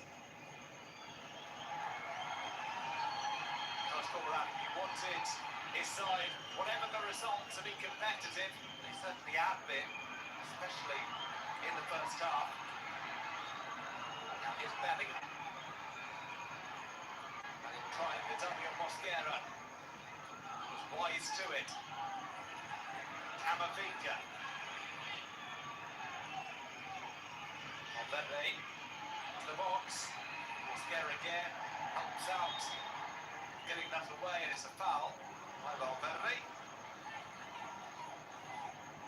Really, they've got so many good players that doesn't look like they're playing with 10. And they have got the winning mentality of one of the big clubs in the world. And that also hides away the fact that they have played with 10. 9 minutes to go. That's a whole world. Make a whole movie out of that 9 minutes. Especially Real Madrid specialists in the late shows.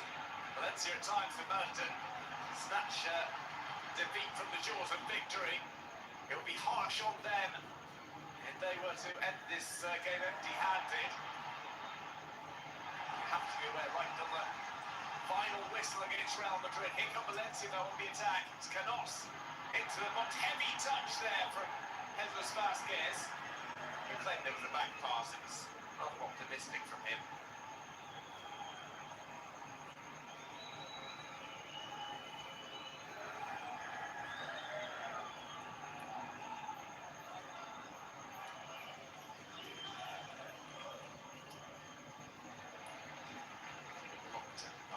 Canos switched over to the left side.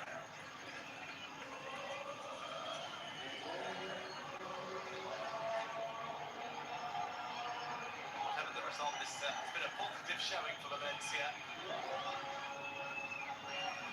Some rather tepid displays towards the end of Remember Aka's tenure. Inconsistent. that's what they had. They just couldn't show one same face the whole game, and they've done that today, no doubt about it. And it doesn't mean that they will deserve to win or lose. Let's see what happens in the next 8 minutes, because Real Madrid are definitely in the air. It's Mbappe.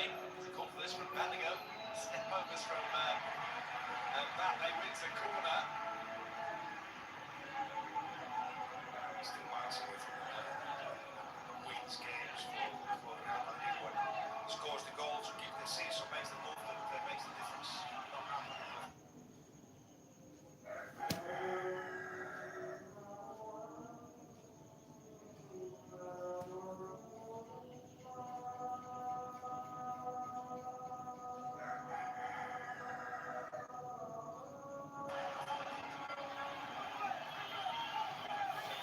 Real Madrid corner.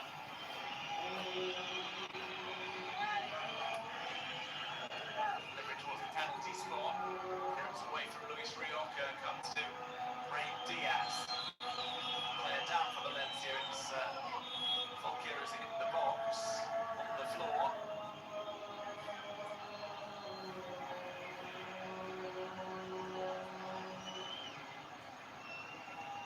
Martinez asking that any additional time be added on.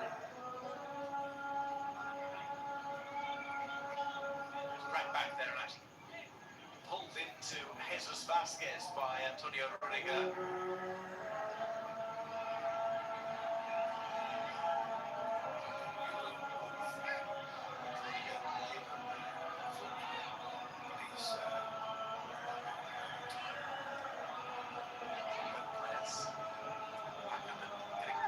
Acquainted with one another again. Rudiger playing through the handball from Fulker.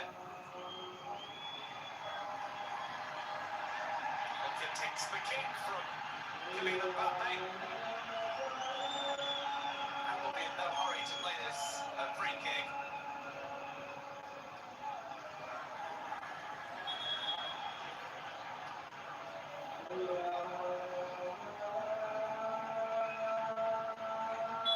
That's the appeal by Rudiger, saying he thought it was handball. Referee decides not to look twice at it. Rudiger was just a step ahead in his ideas than Dani Gomez.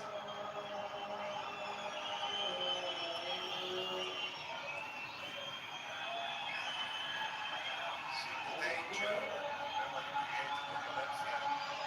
We're scared of the rivals in the last minutes of the first half. I think as I've been told, do not do that. Don't just go and defend your own box. Especially now that we're playing against just handball, trying to get the ball off Real Madrid, trying to force them to do this, and then obviously win the 50-50s.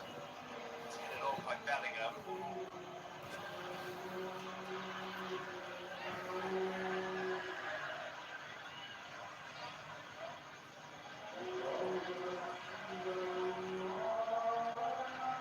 Fulker shows for it. Mosquera provides the pass. Ronald keep players forward.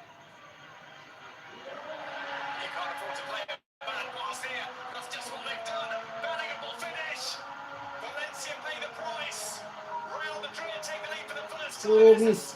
Goal, comeback. 2-1. Lackadaisical passing from Los Che.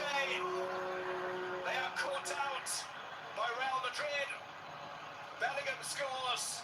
Los Blancos move top of the table. And Valencia have worked so hard, have been thwarted at the last. Jude Bellingham pounces with an opportunistic goal. The same way that we said, well, minute 85, that Valencia deserved something out of here, a win even, that they have played better than Real Madrid. They have not done so in the last 2 minutes. It has been Real Madrid with 10 men who actually played better. What was happening here? They didn't provoke, they didn't make mistakes. They provoked mistakes of the rivals. They went and in this case, Guillamon looked surrounded by Bellingham, by Mbappe, by Valverde, makes a mistake. Obviously, Fulker shouldn't have given him the ball when he saw him surrounded by them. But that was also the choice of the new coach and the new team of not just kicking the ball away, of trying to keep it if they could. That was the instructions that were given. So all in all, the last 10 minutes, Real Madrid played better, and of course, again, some finish until it's over. A late goal from Real Madrid, and you could see the mistake was coming from Fulker when he was on the ball.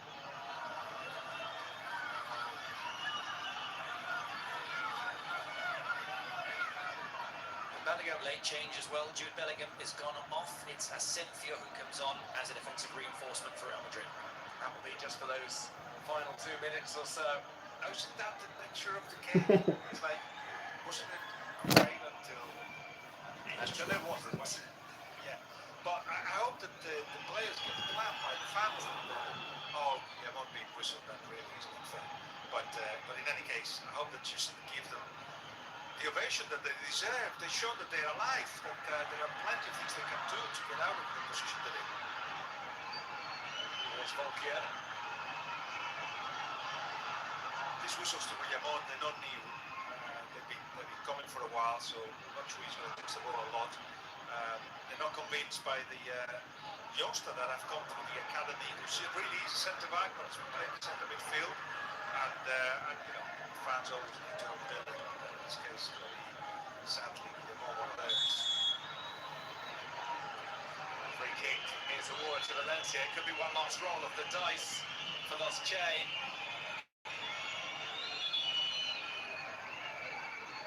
Well, the scoreline will not tell the whole story of the game, but they have faded drastically late on and paid the price for it.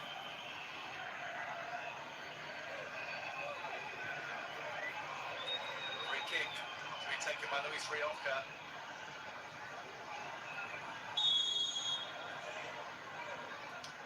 Rioja's delivery comes in, that's headed down, appeal for a penalty. Loud calls from the Valencia fans, not much of a reaction from the referee. And back to Courtois, who gets that away sharply, shot the fall.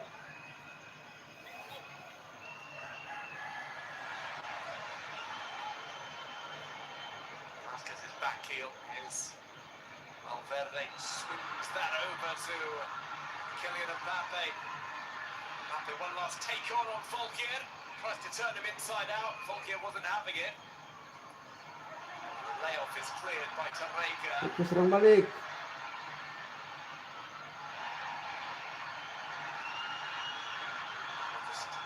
Pushed away.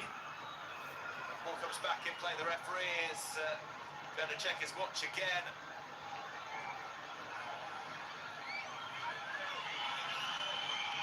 Final whistle is not far off. Real Madrid have rallied as maybe only they can. Maybe unconvincing performance from them. They have seemingly on the point, but here comes Rioja. Goal! The post from Luis Rioja. With perhaps the final strike of the match. Cutting inside. Swerving it off his left foot. Goalkeeper beaten. But the woodwork saves the day for Real Madrid. I hope nobody's leaving early. There is no horse to catch because it's too late. And they clap, the fans clap the players. What a performance by Valencia. That's it. It's over. But hope for the future. Carlos Corberan's first game in charge ends in defeat. He had Real Madrid on the ropes at least briefly. Before Los Blancos rallied, a missed penalty was still not enough to make it Valencia's night. A mistake late on enables the conversion of a chance from Jude Bellingham after Luka Modric's equaliser. It means that Hugo Duro's opener was for naught. This one has ended. Valencia 1. Real Madrid 2 at Mestalla, a thriller to start the new year. Real Madrid go at least temporarily top of the table with an extra game played compared to rivals Atletico Madrid. The visiting fans are happy, the home supporters disappointed, but there are signs of hope for Carlos Corberan's men.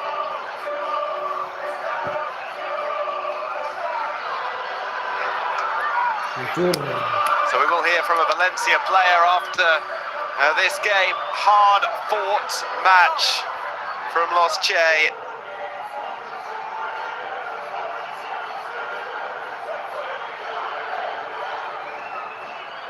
The goals for Real Madrid late on. And all 3 points for the visitors. 3 poin, 40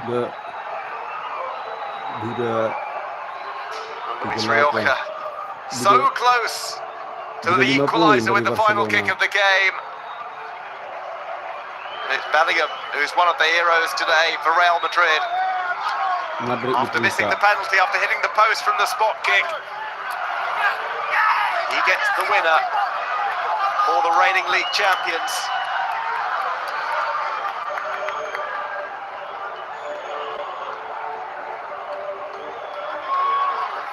So we will hear from a Valencia player after this defeat.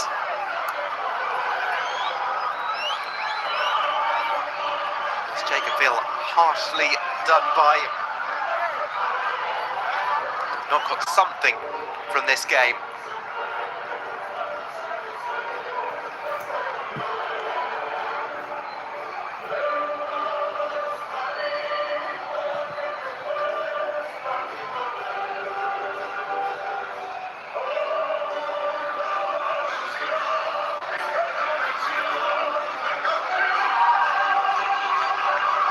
Expression from Jude Bellingham says it all. It was a close one. Estamos con Hugo Duro, al que le dejamos beber un poco de agua, hidratarse. Y lo primero preguntarte, Hugo, ¿cuánto duele perder un partido así? Buenas noches. Bueno, pues mucho, porque it hurts a lot because no estás en una dinámica buena, when you're not in a good dynamic hemos tenido ocasiones, and you have chances se expulsa uno del equipo rival and an opposition player gets sent off, en una situación tan crítica and you're in such a critical situation, it hurts a lot. Todo es mala suerte, lo digo por un error de Hugo Guillamón en apenas 10 minutos, por uno más sobre el terreno de juego y el último disparo de Luis Rioja que se va al palo. Sí, luego también una posible falta. There was a possible foul. It didn't seem that any pushes were going to be called today. Pero bueno, no lo ha revisado y it wasn't looked at. La verdad que es una pena. It's a pity. Es un chico extraordinario. Hugo Guillamón is a great kid. La deportiva, el último que se va, el que más trabaja. He's the first to arrive at the training ground and the one who works the hardest. But it's really good to have a kid like him in the dressing room because he works so hard. Después de unas navidades tan movidas, con cambio de entrenador, con todos los problemas que está viendo fuera, con la afición tal y como está. Creo que a día de hoy I think that we have to focus on the pitch, which is where we get the points. What happens outside, it can't affect us. We need to be 100% focused. And the fans helped us today. That's what they've done throughout the season. I'm sure the players are going to take a step up because I'm talking about the dressing room because we want to get out of this. That can't be in doubt.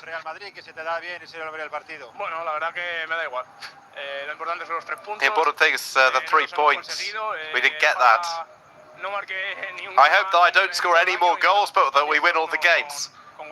Por cierto, hablabas del árbitro, que dices que no te ha pitado. ¿Qué te ha parecido en general Sotogrado? Porque el Real Madrid se quejaba mucho de algunas circunstancias, pedían un penalti, la expulsión de Vinicius, no sé qué te ha parecido a ti. Yo creo que todo el mundo nos quejamos. I think that we all complain about referees. Que siempre llevamos la razón, por supuesto que el árbitro lo hace lo mejor posible. We want the referee to do the best job possible, but according to his criteria.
flexibility and precision are at your fingertips.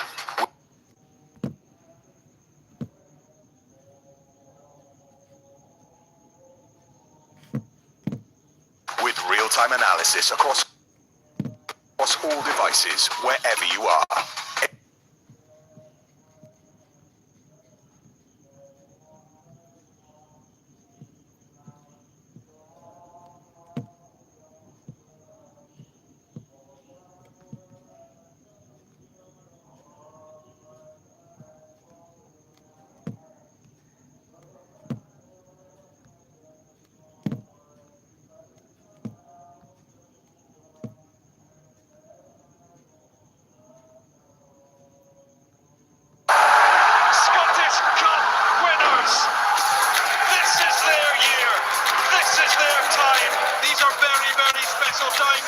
The Scottish Cup 4th round, live this January on Premier Sports. Coming up this Sunday, Motherwell take on Aberdeen at Fir Park, live and exclusive on Premier Sports 1.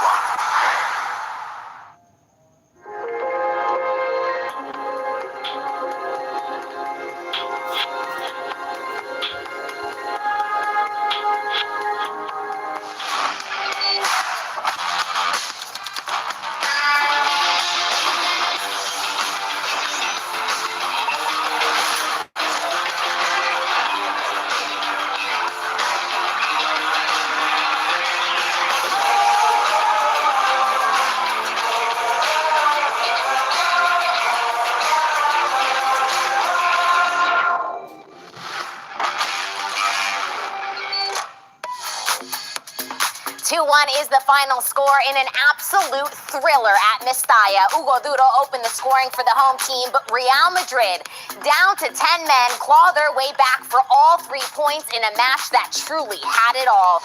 An offside goal, a missed penalty, a red card, 2 goals, down to 10 men, and Valencia hit the post in the final minutes of the match. But that man right there, Jude Bellingham, scores the game winner for Los Blancos as they go top of the La Liga table with one more match than Atleti played to start the year. Welcome into the La Liga Live post-game show. Gabriel Amado, Guillaume Balaguer, Graham Hunter in the house.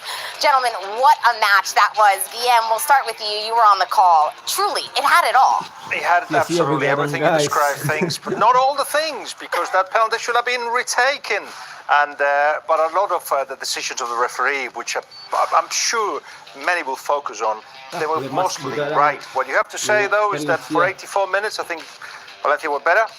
And for the last 10 minutes of the game, or 15 minutes, Real Madrid were better. Is what do you do when you are on the app that generally determines what happened on the game, and Real Madrid were more efficient in those 50 minutes. Yeah, Graham, we broke it all down at halftime, and it was a dream start for Carlos Corberán until it wasn't. Real Madrid really grew when they were down to 10 men. Their system functioned better. The overlapping, particularly by Fouquet, really left Madrid struggling. Mondi had a poor game. Pre-match, Guillaume used the phrase, it was odd to see Camavinga play left-back in the last match against Sevilla when both the normal left-back candidates were available. Mondi came back. Ancelotti loves him. His statistical record of when Mondi plays and doesn't play is very much in his favour, but he wasn't good tonight. For Valencia, they looked confident, they looked fluid. Long before it went to 11v10, it was 11v10 in Valencia's favour, wasn't it? Valencia looked as if the effort that they put in, and also the way in which it was 4-5-1, led the more creative players to struggle a little bit physically long before the big turnaround came. They looked renewed. The crowd loved it. Real Madrid failed to cope for 2/3 of the match. And above all, because the conclusions will be drawn over and over and over again over the next few days about Vinicius' red card, the penalty, which I think the rules say differently, but it's interpretation. People will say welcome Carlos Corberán, because if that's the Valencia we're going to see over the next 6 weeks, 6 months, very welcome that brand of football in the Liga, and I declare my colours. I want them in this division, and if they can keep playing like that, they'll stay in this division. A lot of positives to take away from the match for Valencia, but Real Madrid walk away with all 3 points. All of you out there, follow us over on X at La Liga TV. Let us know your thoughts, your questions, your concerns about the game, because there's probably quite a few of those. We'll get to those a little bit later on in the show. Let's take a look at how that fixture has impacted the table, because as I said, Real Madrid do go top, 2 points clear of Atleti in second, 5 points clear of Barcelona in third, but Atleti does have 1 fewer match played. So worth noting, Valencia now level. All 3 teams in the relegation zone have now played 18 matches, and they stay in 19th place. Just 12 points picked up. Heartbreak for Valencia, the players and the fans alike at Mestalla. As like EM said, they truly were the better team for a large majority of the evening. Speaking of the evening, let's head back in time and let's relive what just went down at Mestalla, because we have so much to go through. Carlos Corberán set for his first match at the helm, a big evening for him, and it was all Valencia. Here is one of the early opportunities, Courtois coming up big, and it is Hugo Duro who slots it home. Javi Guerra with so much positive work in the build-up to this goal. Yeah, he was absolutely key. Received the ball in between the lines, 10, and then having given it to Fouquier, waiting for the right moment for that shot. This penalty, controversial for sure. I think is Mbappé that wins it. Good phrase. Let's put it that way. Good phrase. But it gets given because when he slows down, it just looks like he's a foul there. It should have been retaken.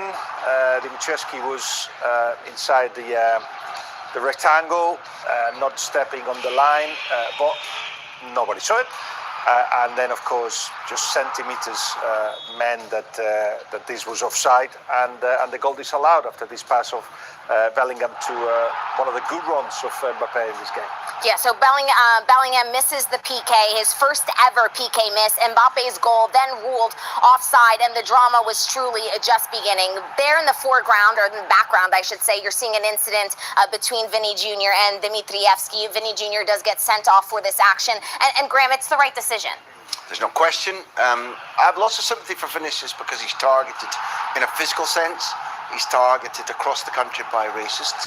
But in that instance, there's the lightest touch from Dimitrievski. He reacts in a volcanic way. His hands go up towards the neck and head of the goalkeeper. He leaves the refereeing team with no option whatsoever. And because it's violent conduct, the repercussions may go on and be beyond simply 1 game ban. Modric should have come on earlier. It was the perfect game for him where Valencia were tiring.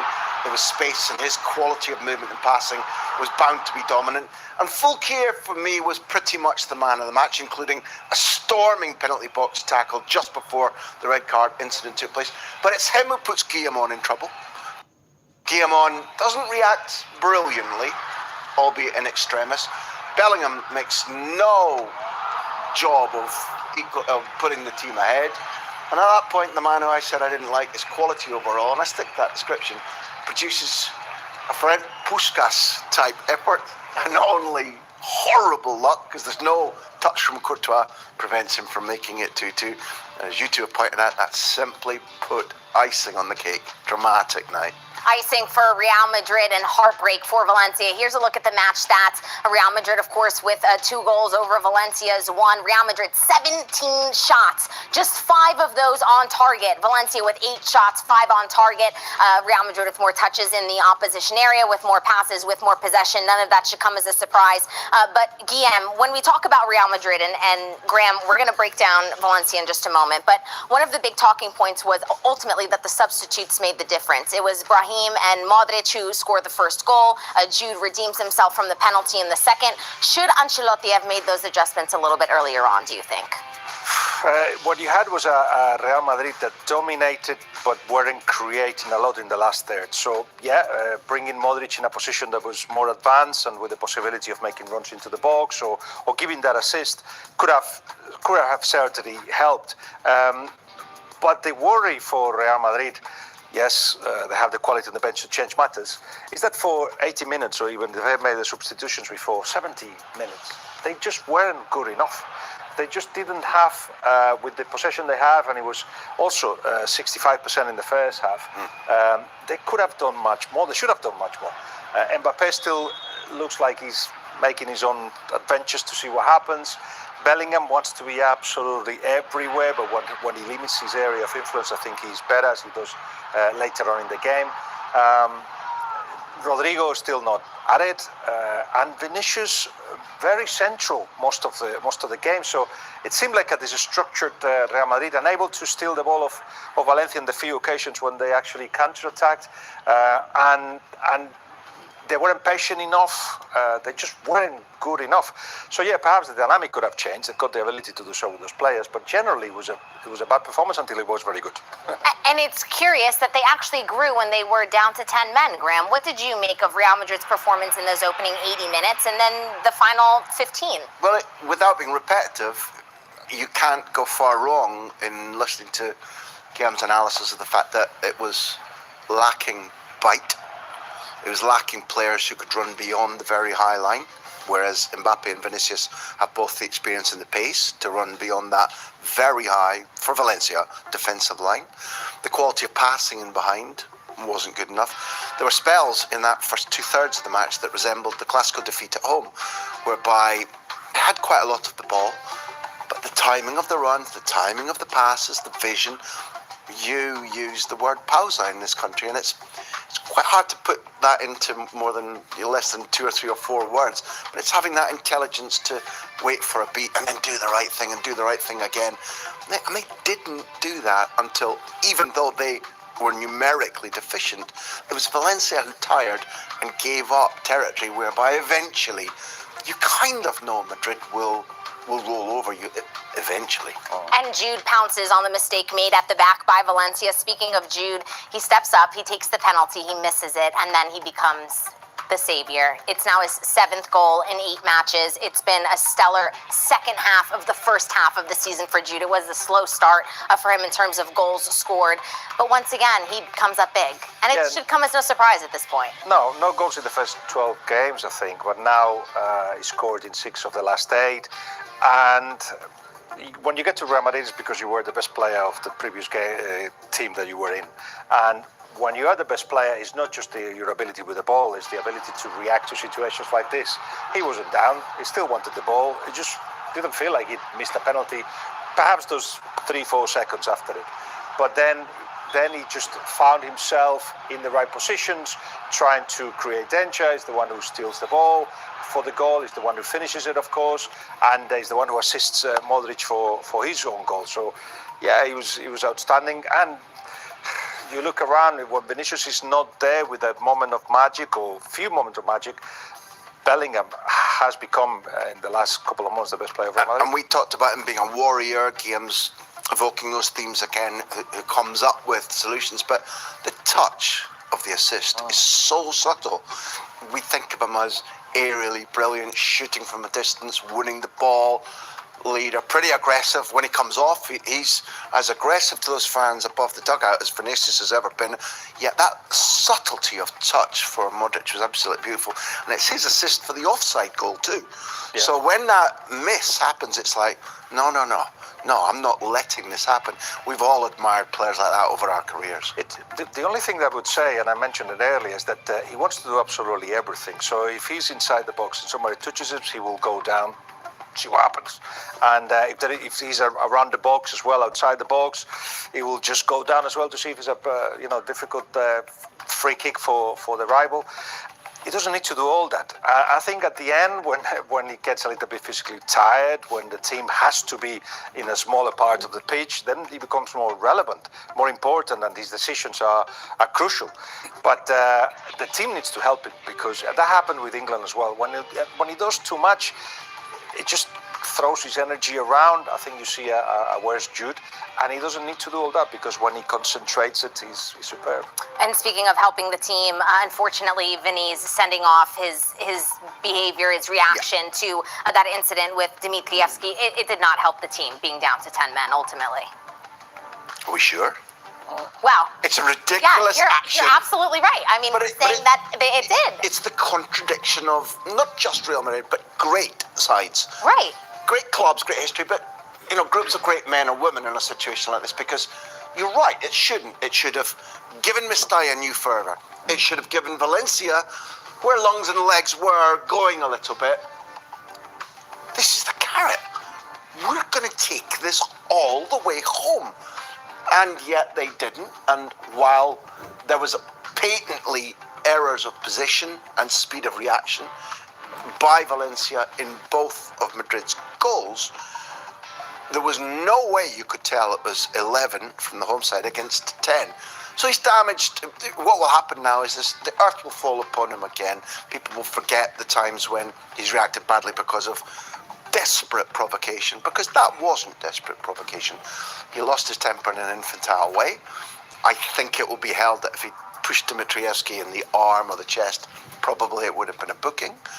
He carried old sores into this game. I can understand why, but it was infantile. I think the referees had absolutely no option. And now we have to wait and see what length of ban he suffers, because then it's going to damage Real Madrid a little bit, because I still think he's their best footballer. It is worth noting that Vinny Jr. has 2 red cards during his Real Madrid career, and both have come at Mestalla. So it was truly a match that had it all, including heartbreak for Valencia's new manager, Carlos Corberán. We're going to break down Valencia in just a moment, but Javi Guerra is standing by with Glenn Taylor, so let's listen in. Good evening, Javi. Obviously, the result is not what you were expecting for, but is the performance a positive that you can take from tonight's game? Yeah, I think we made a great match overall, with clear chances, with positive things in defense and in attack. So I think it was a great match.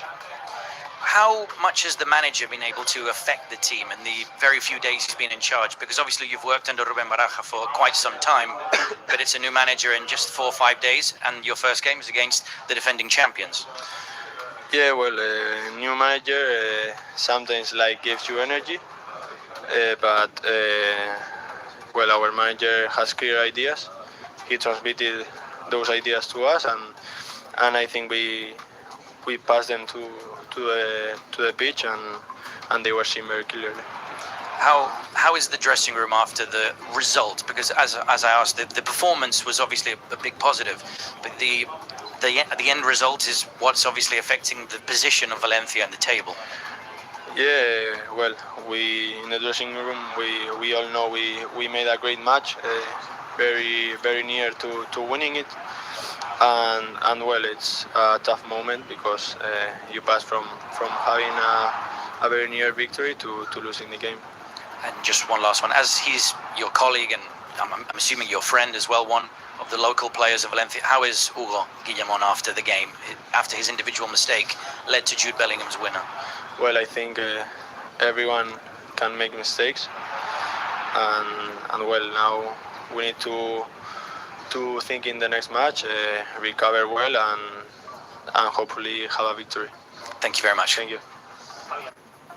Javi Guerra, thoughts at post-game. What do you make of those comments? Particularly interesting that he said Carlos Corberán comes in, he's got very clear ideas, and he's brought energy. I thought those were key statements. Yeah, and you picked on the best words he said on it, and we have to assume that that energy comes from a coach that from the beginning has told them, we are in this with the possibility of improving.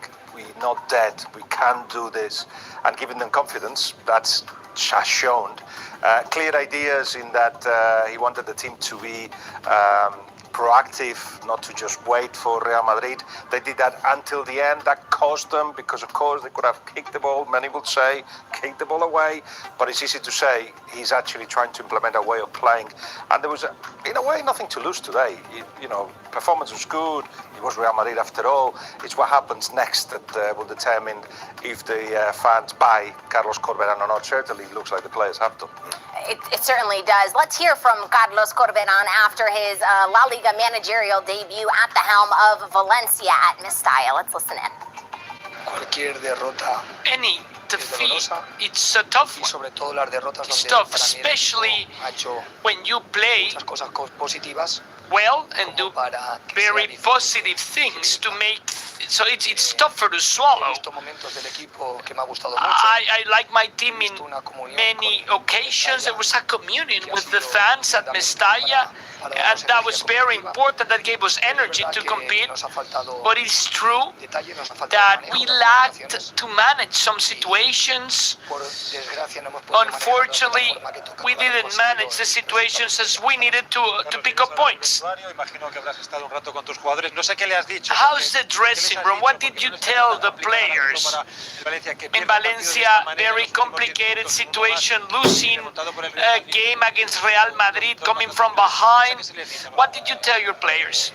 Al final es un sentimiento de dolor. They're hurt. The staff, the players. So the thing is to use this pain to improve. That's the key right now. When you play a game in which you compete against Real Madrid, when you play the football you want to play and you don't pick up the points, you need to use this pain to give you strength to keep believing and to keep growing. That's the way to do things. We need to coexist with this pain in the following days and use it to prepare the next practice section and the next game to be better and to compete better.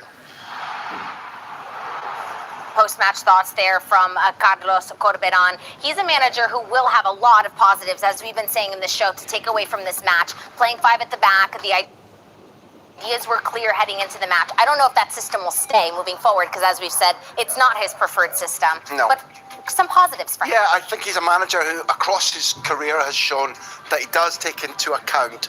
It's not that there's no proposition or philosophy. As game says, we will know his identity week by week by week, and the sooner the players get hold of his concepts and are physically and mentally able to apply them, identity will emerge. But he does think about opponents. He has got room to manoeuvre, which we saw tonight. I don't think it'll be five at the back every week, but if you get Fulke playing that well, then it might be tempting. It'll be disappointment, but I bet you every single player for Los Che, as sore as they are with the result, comes off going, we've played that well twice this season. Once against Barcelona when they didn't deserve to lose, and in the Betis game where Betis didn't play all that well. They'll come off knowing that's about our peak performance. If they carry it forward, I swear that will be enough to keep them up. Well, from one manager to the next, we are going to listen in live to Carlo Ancelotti's press conference. Let's listen in.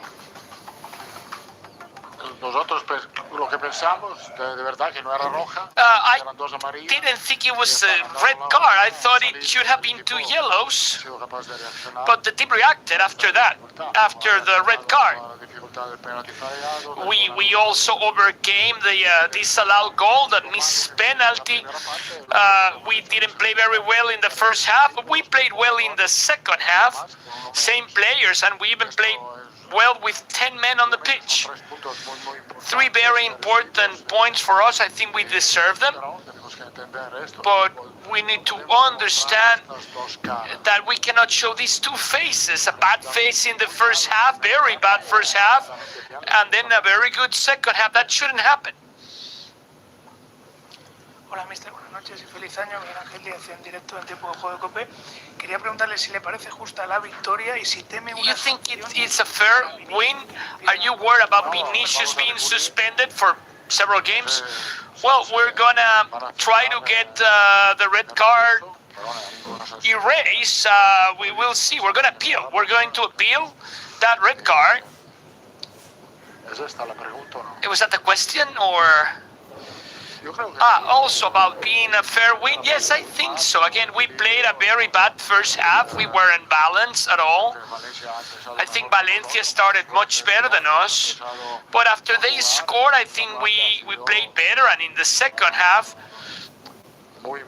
I think we played a very good second half, overcoming all the difficulties. As I said before, the penalty, I think we deserve the win.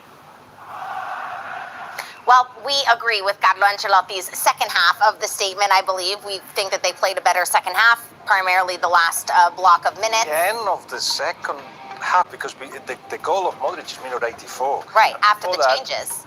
Yeah, and Modric only came on minute 80. Yeah, and before that there was a head of Rodrigo. That's all there was in the second half. But yes, of course, you can, 12, 13 minutes of injury time and the 10 before the end after the goal, more or less, that's 20 minutes in which Real Madrid was superior, yeah. And we've gotten Graham's take on it, but Vinny's penalty, obviously that was the first response by Carlo Ancelotti. He says he doesn't believe that it should have been a red, should have been 2 yellows, which was Good luck with rescinding that red card. Correct, and they're going to appeal, which I don't think they'll have much success. I don't think they even took it to VAR. They backed the referee, and Antonio Pintus, the fitness coach, was holding him back from charging the referee at him. I'm just about Vinicius' #1 defender for his volcanic temper, and I don't change that, but he was in the wrong tonight. No, you made a very good point, which will not be made by the Spanish press, I don't assume, in which one thing is reacting to things that happen to him that come from the stands, and you have to back him up, and he is a victim. And another one, you have to separate his behavior on the pitch in circumstances like this, games like this, in which he was very tense, and you saw from the beginning he was wanting everybody to get a yellow, and there was discussions with the referee, and Ancelotti has told him a million times he's got to reduce that, put the volume down on that, but he hasn't. He thinks that's part of his game. Sometimes he bowls over and happens what happened today. Well, we've seen Carlo Ancelotti come to the defense of Vinicius Jr. time and time again. He does it again post-game, as you just listened in live, but the images do unfortunately paint the picture. That was the ultimate case of Vinny being sent off. We are wrapping up, just a couple more minutes left, gentlemen. So your final thoughts on perhaps Valencia's to-do list moving forward. A new era has officially begun. Carlos Corberán is at the helm. We saw Sadiq in the stands, which is positive news for the club. What's his first thing to do on Monday? To put... Besides playing in the Copa del Rey. To put clips, and I'm sure... In just a couple of days. Yeah, well, okay. But he'll do this. He'll do an hour and a half tactical chat with a 50-minute video, mostly of what happened in this game. You said it, that's the standards. You cannot go back on any other behavior. You put a very good foundation to be safe, and if they do well, to get into European places. Look what I'm saying. They've got really good players, but they need the consistency. Graham? He's a man who I think has been focused upon a lot in this show and in general, but his tactical nous. He speaks well tactically, but what's maybe a little bit underplayed is how good he is one-on-one. He takes a lot of individual coaching across his squad. In a squad where confidence is low, and where they're a bit sore about, look how unfair that was, but they're sore about how much the fans have been on their back, how bad they are in the table. That one-on-one coaching, which will become something that is ingrained in Valencia's players under this manager, that will make a huge difference to their individual confidence, and week by week we will begin to see that. Well, the first match of the 2025 calendar year of La Liga EA Sports is officially in the books. It was a La Liga classic, and it did not disappoint. Thank you for joining us on this Friday edition of La Liga Live. From the Triple G, myself, DM, and Graham, we wish you a lovely evening, and we will see you back here oh so soon for match day. What number are we at now? Let's just say 19. 19. It's coming up next. We'll see you then. Ciao for now.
Even bigger than that, you're on.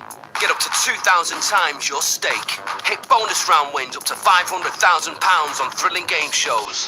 Take on our live dealers across all your favourite table games. Join today, deposit £10, get a £40 casino bonus. Unibet, you're on.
Here for a mood lift?